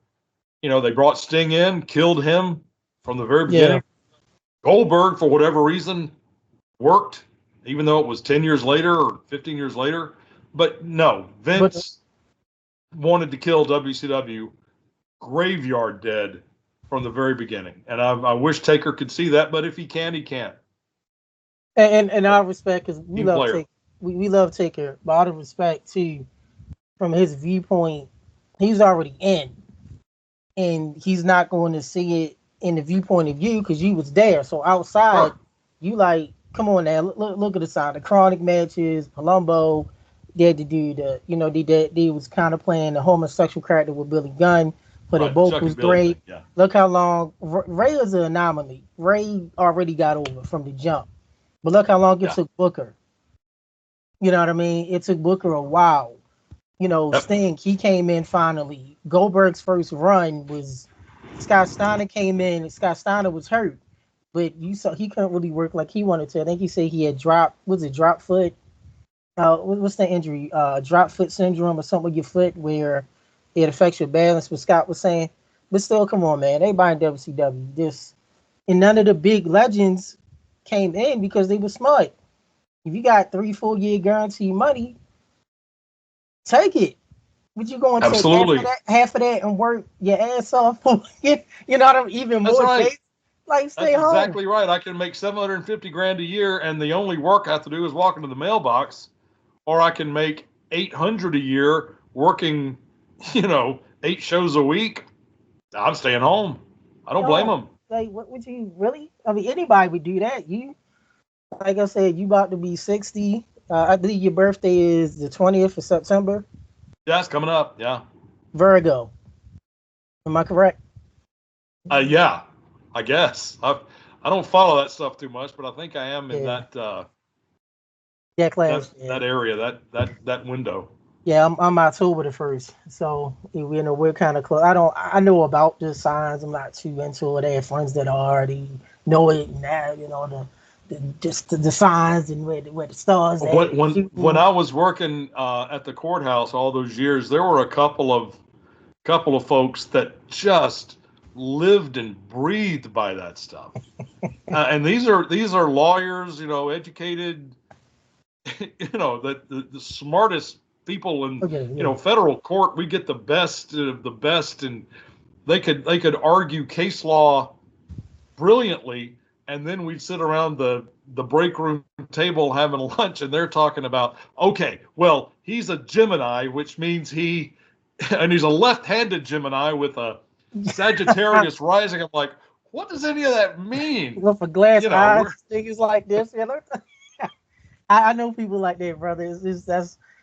I'm not gonna say some of the characteristics aren't true, but it's always exclusive. I always say people who they are could be experience, how they grew up, some of the character traits. Sure, yeah. Don't, but yeah. I don't get caught. And remember, I'm down here in Georgia too, so there's a whole lot of, there's a whole lot of nothing to do in South Georgia and in you in South a lot of parts of Central Georgia. So I'll go learn all about the zodiac sign. So okay, whatever.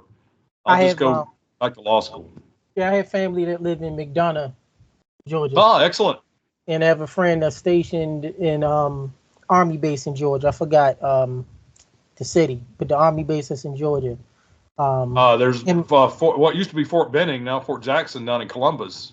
I believe that might be it, because him and his wife are stationed. I'll find out, but yeah, I had people in Georgia. Now, very quickly. So, another question from Gil Mill wanted to ask. So, what ultimately made you decide to keep your government job and not take the WWE offer? I worked too hard to be what I was with the federal courts. I mean, that was, like making the major leagues in baseball. You didn't just all of a sudden say, yeah, I'm going to go do something else. So, I worked really hard and went to school for a million years and worked to get there.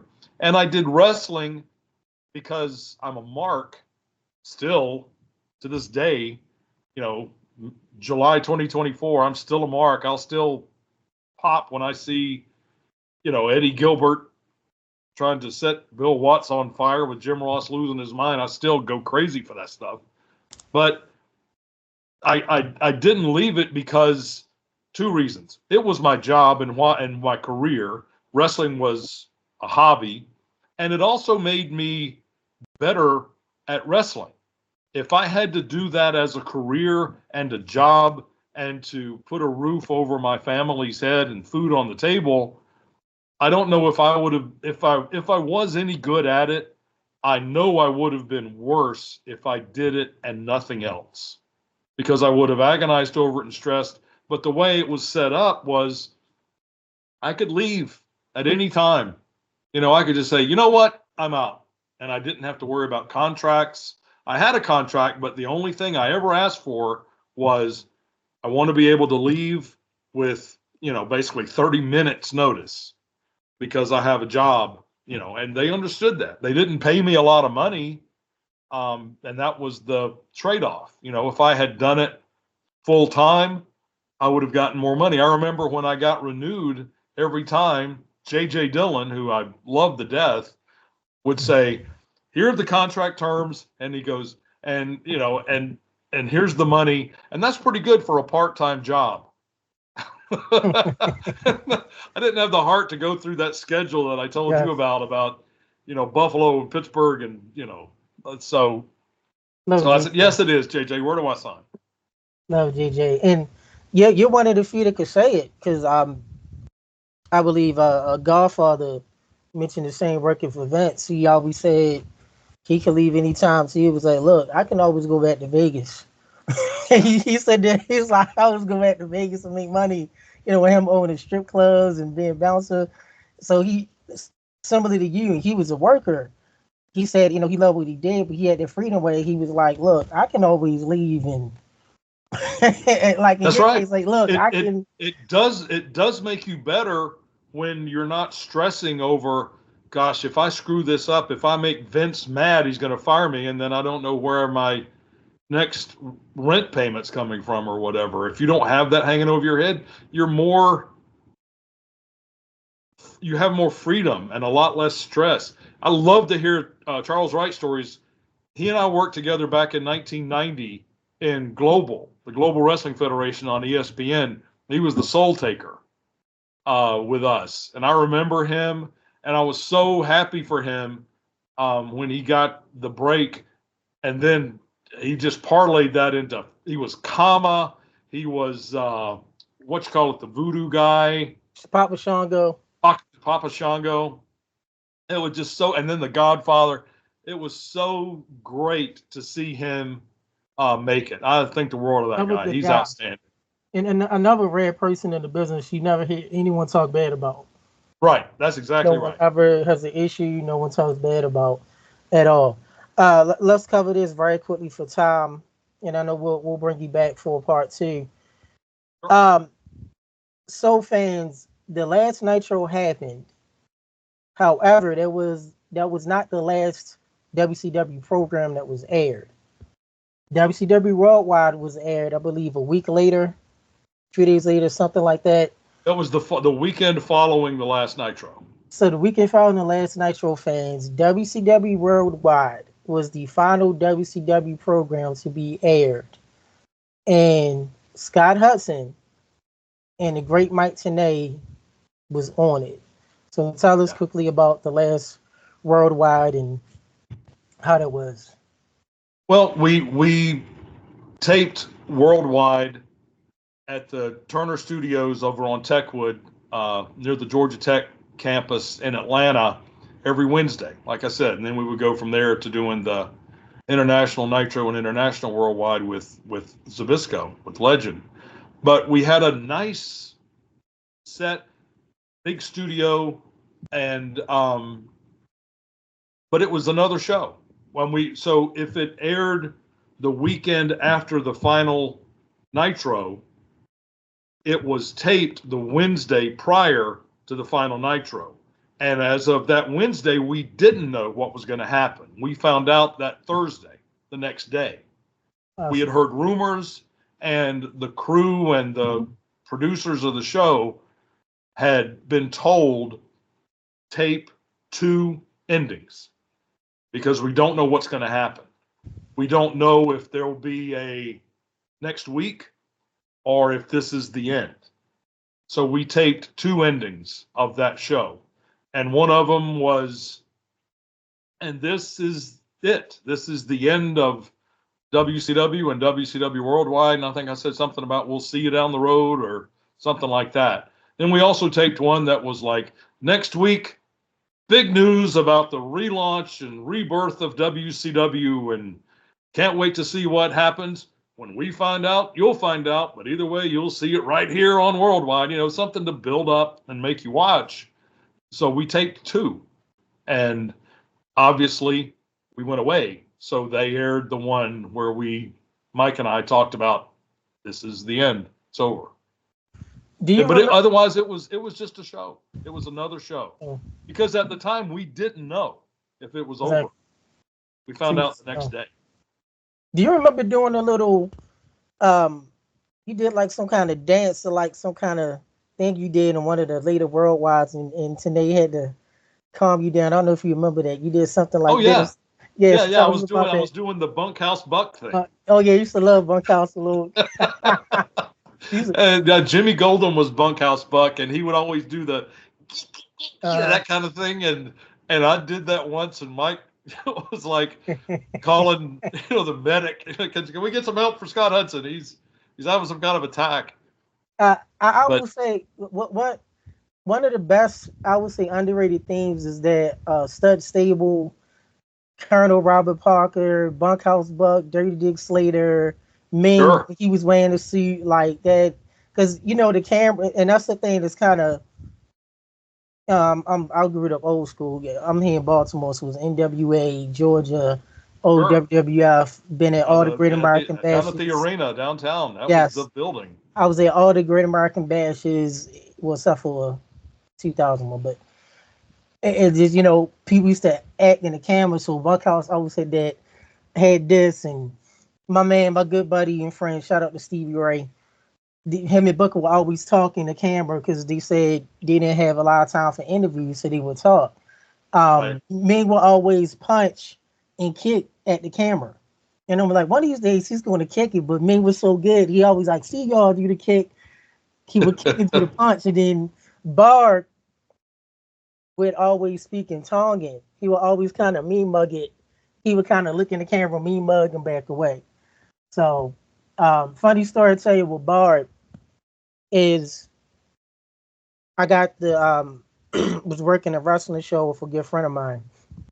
Bard was backstage, and I never noticed till he came up, slapped me in my back hard. You recognize me strong, right? He almost caved my shoulder. Oh yeah. And I heard him talk. And I said, hey, Bob. He said, hey, he had the broken English. And I Right. said, he's like, guess what? He was like, Bob, no talk. Bob, no interviews, ever. I said, oh my gosh. He was like, think about it. Bob, no talk, no interviews. Heenan, Hart, Bob, no interviews. And I was like, all these years, Bob Brain has never talked in an interview. And he Right. told me we were joking. And I was like, wow. And I think he had a wrestling, I don't know if his wrestling school is still around, but he had a wrestling school then. I'm not sure if he still has it, but Bart, man, that everyone had the little nuances in the camera they would do. DDP had the cigar, and Hogan would always look, and Bischoff would talk, and all that bunkhouse. Yeah. And people I, don't I, I, realize. that was a guilty pleasure. Anything with the Fuller family, Ron Fuller, Robert Fuller, Buddy Fuller. I just those guys take me back to my childhood watching Georgia Championship. They were Robert Fuller and Buddy Fuller were the bookers for Georgia for a while, right after they split with Ann Gunkel and All South peeled off in 1972. But the Fullers just always have a soft spot because when I was a little kid, 8, 9, 10 years old, I remember the Fullers, and they were younger too, obviously, but they're all like 12 feet tall. I mean, they're all like 6'8", 6'9", just huge guys. But they, just anything with them, I like. I just always will. Yeah, always. And people don't realize that, excuse me, that, like you said, the Fullers was one of the great promoters back in the day, bookers. And people don't realize that Jimmy Golden actually is a good wrestler.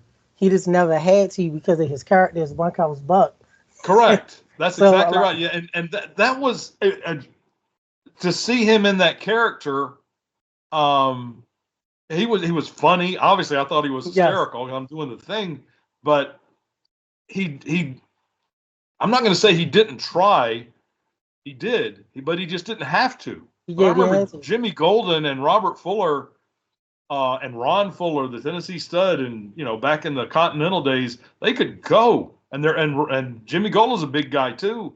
They could really go. But then I'm watching Bunkhouse Buck. It was a comedy character, and I'm thinking like, oh man, people don't realize how good that guy is. But if he actually got out there and wrestled, it would kill the character because he's And, supposed to be kind of like a hillbilly Jim kind of goofy guy. and one thing I think is overlooked too is you hear the term about great sellers, Michaels and the late great Scott Hall, Ziggler. People forget Jimmy was great. The mannerisms Sure. he had when he fall, I remember Dustin. They had that it was uncensored at one of them times when they had like a street fight with the cowbell. And one of the most hilarious low blows, Dustin low blows, and he just started gyrating. Yeah. It was funny. So Jimmy Buckhouse Buck was one of the greatest sellers. This was reliable, and him and Dirty Dick Slater. Dirty Dick was old school, rugged. They Yeah. were such a good team, man. And I agree. even though Love Dick Slater. I thought he yeah, was wonderful. He was, he was Terry Funk Part 2. If you ever got to see, you probably can find a few of them, but if Dick Slater ever worked Terry Funk, they were basically the same guy. I mean, obviously not the same guy, but they worked the exact same way. same And way. so watching them, they would just try to out funk each other. You know, it Yeah. was just like one cell after another. Watching Kurt Hennig. Kurt Oh Hennig would yeah, yeah. sell anything in one punch, and he's selling for 20 minutes. You Doing like guys got 20 minutes. Okay, we only need one punch. cartwheels and One punch, flips. Kurt's selling for days. I think it was it Hogan? I don't know if it was Hogan or Boss Man. Somebody punched Henning, and he was at the turnbuckle. He got punched, and then did like a front flip, and then did like a did like a roll up into the ring. But he had to be so agile because you Sure. really gotta know, and that's the same way with Bunkhouse. And me being old school fan, and you'll know this. Talk about the Dirty Dick Slater spot. People forget about this. Remember this Dirty Dick Slater spot in the turnbuckle where if you threw him on the turnbuckle, he would lay across and he would let you hit him. And then after a while, he would like do the little, that was the dirty dick style. And you know, a lot of people don't do that. Nobody does that. And people don't do the flare spot either, where they shoot him into the corner and, you know, he dives head first into the lower turnbuckle and rolls up and then rolls over and gets on the apron. That's a hard spot. And then he would run the apron to the other corner and get caught. Clothesline, yeah. Nobody does that kind of stuff anymore. I miss that kind of stuff. But again, the sport evolved and people are doing different things, and that's great. But I do miss those kind of things. It was like Bret Hart in his book mentioned that Ric Flair was a great wrestler. But if you've seen one Ric Flair match, you've seen every Ric Flair match. He's fortunate that match is usually 5 stars. You know, if you only have one match that you work and it's a 1-star match, you're not going to last. Ric Flair had one match and it was 5 stars every night. And that's every now and then he would mix it up and do some, especially in Japan, working with Fujinami or with Buddha. Yeah. But he, you know, that match, those moves that Flair did, you just don't see people doing that anymore. It was so fun to watch. Oh, yeah. Even though you knew exactly what was going to happen. He's going to take the face first Gordon bump. He's going to get flipped over the corner and run the apron and get caught up top. And he's going to do the now we go to school and hit the figure 4. And you just knew what was going to happen, but it was so good, you never got tired of it. And you knew, you know, with Flair, if the face would get the shine, you know, be Sting, Alita, Nikita, Dusty. Oh, absolutely. What's Flair going to do? A low blow or do the poke in the eye? Or something you notice, and this has been Mark's talking about it, something he only did with Savage is he didn't do the eye poke a lot with Savage. Savage, he always did the cutoff spot when Savage would get the shine. He always did the back elbow. If you watch him playing Savage matches, you know, with Dusty was the eye poke, low blow, Sting, Nikita, Liga. Right. But for Savage, not that he didn't do the eye poke, the cutoff spot wouldn't always be an eye poke. He always would do the back elbow. So Savage would always rush in the turnbuckle from the rope, back elbow. And Flair barely did that with anybody else. If you watch Mania 8, Nitros, Super Brawls, that was, I guess him and Savage was comfortable with it, but Flair didn't do back elbows much. I mean, he did it with like enhancements, Rocket King, shout out to him, the Maltese, you know, but as far as like main, he would do it with Luger sometimes too, but Luger's body shape was different. Yeah. But he always did it with Savage because Savage's body was leaner. And Savage knew how to take those quick. That's right. But yeah, with the Flair spot, as you said, at the Flair, you know, Triple H did his own version. Right. HBK did his version in a way, but he did his where he would flip up and then fall back down. Right. But again, that spot is really tough. You have to be an elite athlete to do that kind of stuff. And and this makes me sound old, and I am, but it's into the storytelling. The guys just want to get their stuff in, and that's it. I do with this, and I do with this, and I do with this. All right, then I'll work with you when you do your, you know, flip and flop and dive stuff instead of telling the story. And those kind of things Flair did, and Shawn did, and Hunter did.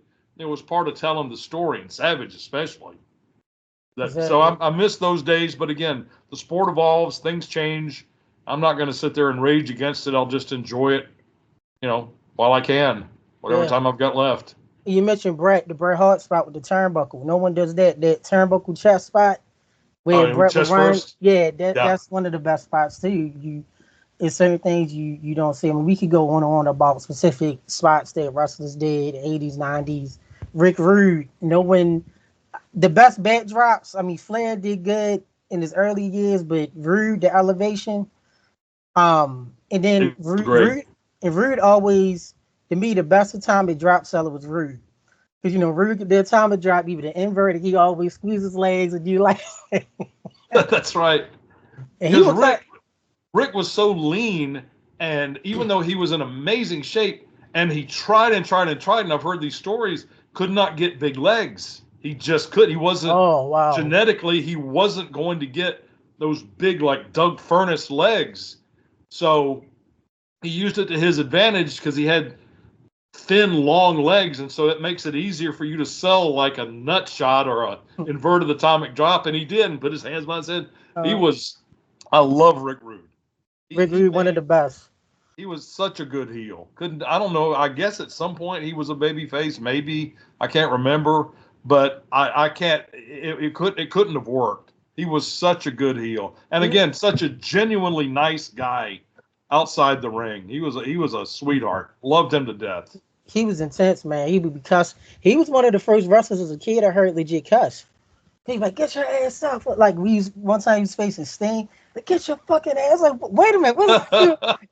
And, cuss that Warrior, like, Rude in Japan, he would, cuss. He was intense, but you could tell. And then, of course, the attires. I mean, his pants, but Rick Rude was never a face. I can't imagine somebody at some point didn't try. Maybe it was, but if he did, I don't remember it. Okay, one time, because I remember him with our good buddy Manny Fernandez. Remember they were tag teams, NWA. Oh, sure. And they were Ravishing and Raging, the R&R. WWF.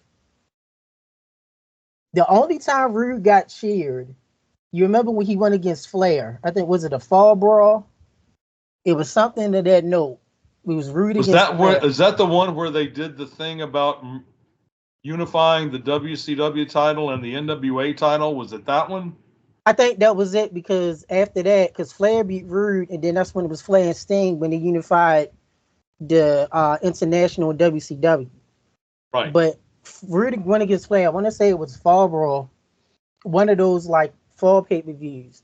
One of the few times Rude kind of was getting cheered. It was kind of like a mix.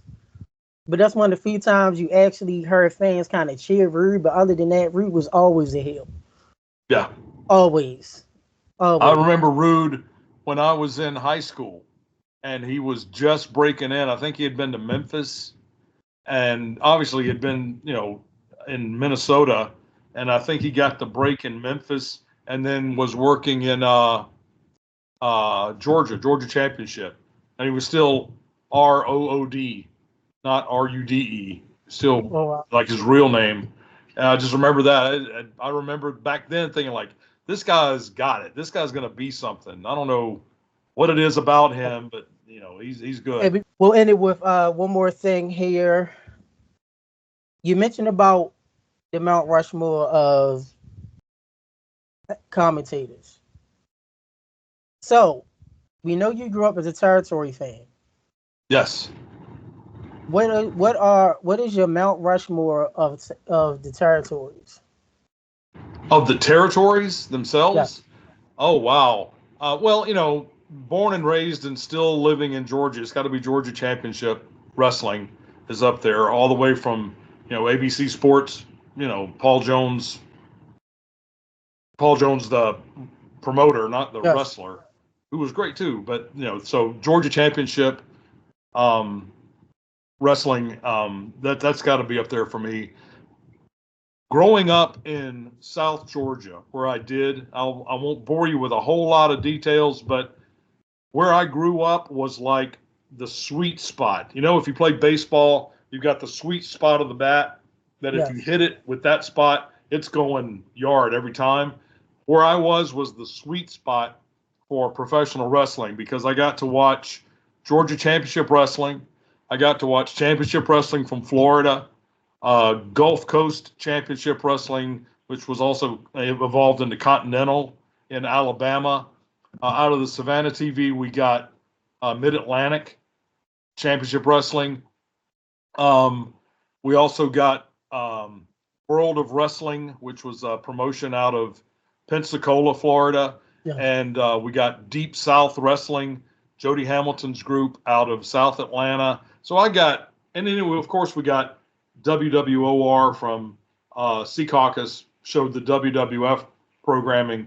All of that was late 70s, early 80s. I got to see everything. So Georgia Championship Wrestling, Championship Wrestling from Florida, just an incredible territory, and so much fun to watch. And I got to put Memphis up there, Championship Wrestling Association, the CWA out of Memphis, and Mid-South Sports, the UWF, Bill Watts, and before him, Leroy McGurk, running Louisiana and Arkansas and Oklahoma. I think those four, Georgia, Florida, Memphis, and Mid-South. And the reason it's so easy for me to come up with that, because those are the ones I still watch. I will dial up YouTube and search for one of those territory names and just spend hours watching old episodes and old angles. I just never get. I mean, Memphis, the Andy Kaufman stuff, the Jerry Lawler versus Austin Idol and Tommy Rich stuff, and Jerry Lawler and Jeff Jarrett against the Moondogs, and then in Georgia, golly Moses, the Wrestling 2 and Mass Superstar and Bob Armstrong and those guys in Florida. It was always Dusty, just Dusty on top of Dusty, and then Mid-South, the Cowboy. And I like Mid-South because the angles were good, but Eddie Graham in Florida and Bill Watts in Mid-South loved real athletes. Yes, if you were a good wrestler, that was a plus, but you had to be a real athlete. You had to be a football player or a wrestler or a basketball player, but you couldn't just be some guy that worked in the butcher shop during the week. And I want to be a wrestler. You had to have done your time and paid your dues. So those four for me, that's an easy call because I just adore everything about those four territories. And it's great for you. I hate to leave Mid-Atlantic off, but Mid-Atlantic was a whole lot of tag team wrestling, which I enjoyed to a degree, but they were almost exclusively tag teams. And the best parts of Mid-Atlantic I got to see in Georgia. Flair, Piper, Paul Jones, Superstar, those, and Briscoes I got to see in Florida. So the best part of Mid-Atlantic, I still saw. And that's a great thing, using that sweet spot, as you said, where you got to see all the different territories, because some people, depending on where they lived at, they only saw Mid-Atlantic or Georgia or IWC, a Continental, or Global, or WWF, or WCW. So it was good that you got a good buffet of wrestling and got exposed to different styles. Absolutely.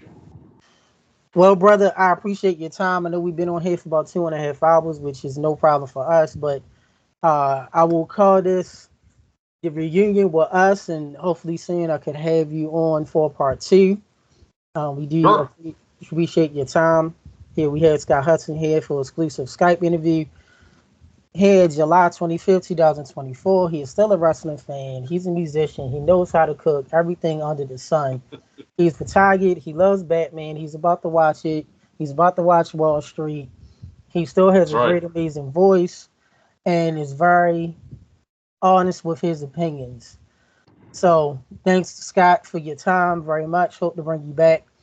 And this is Under the Mat Radio signing off.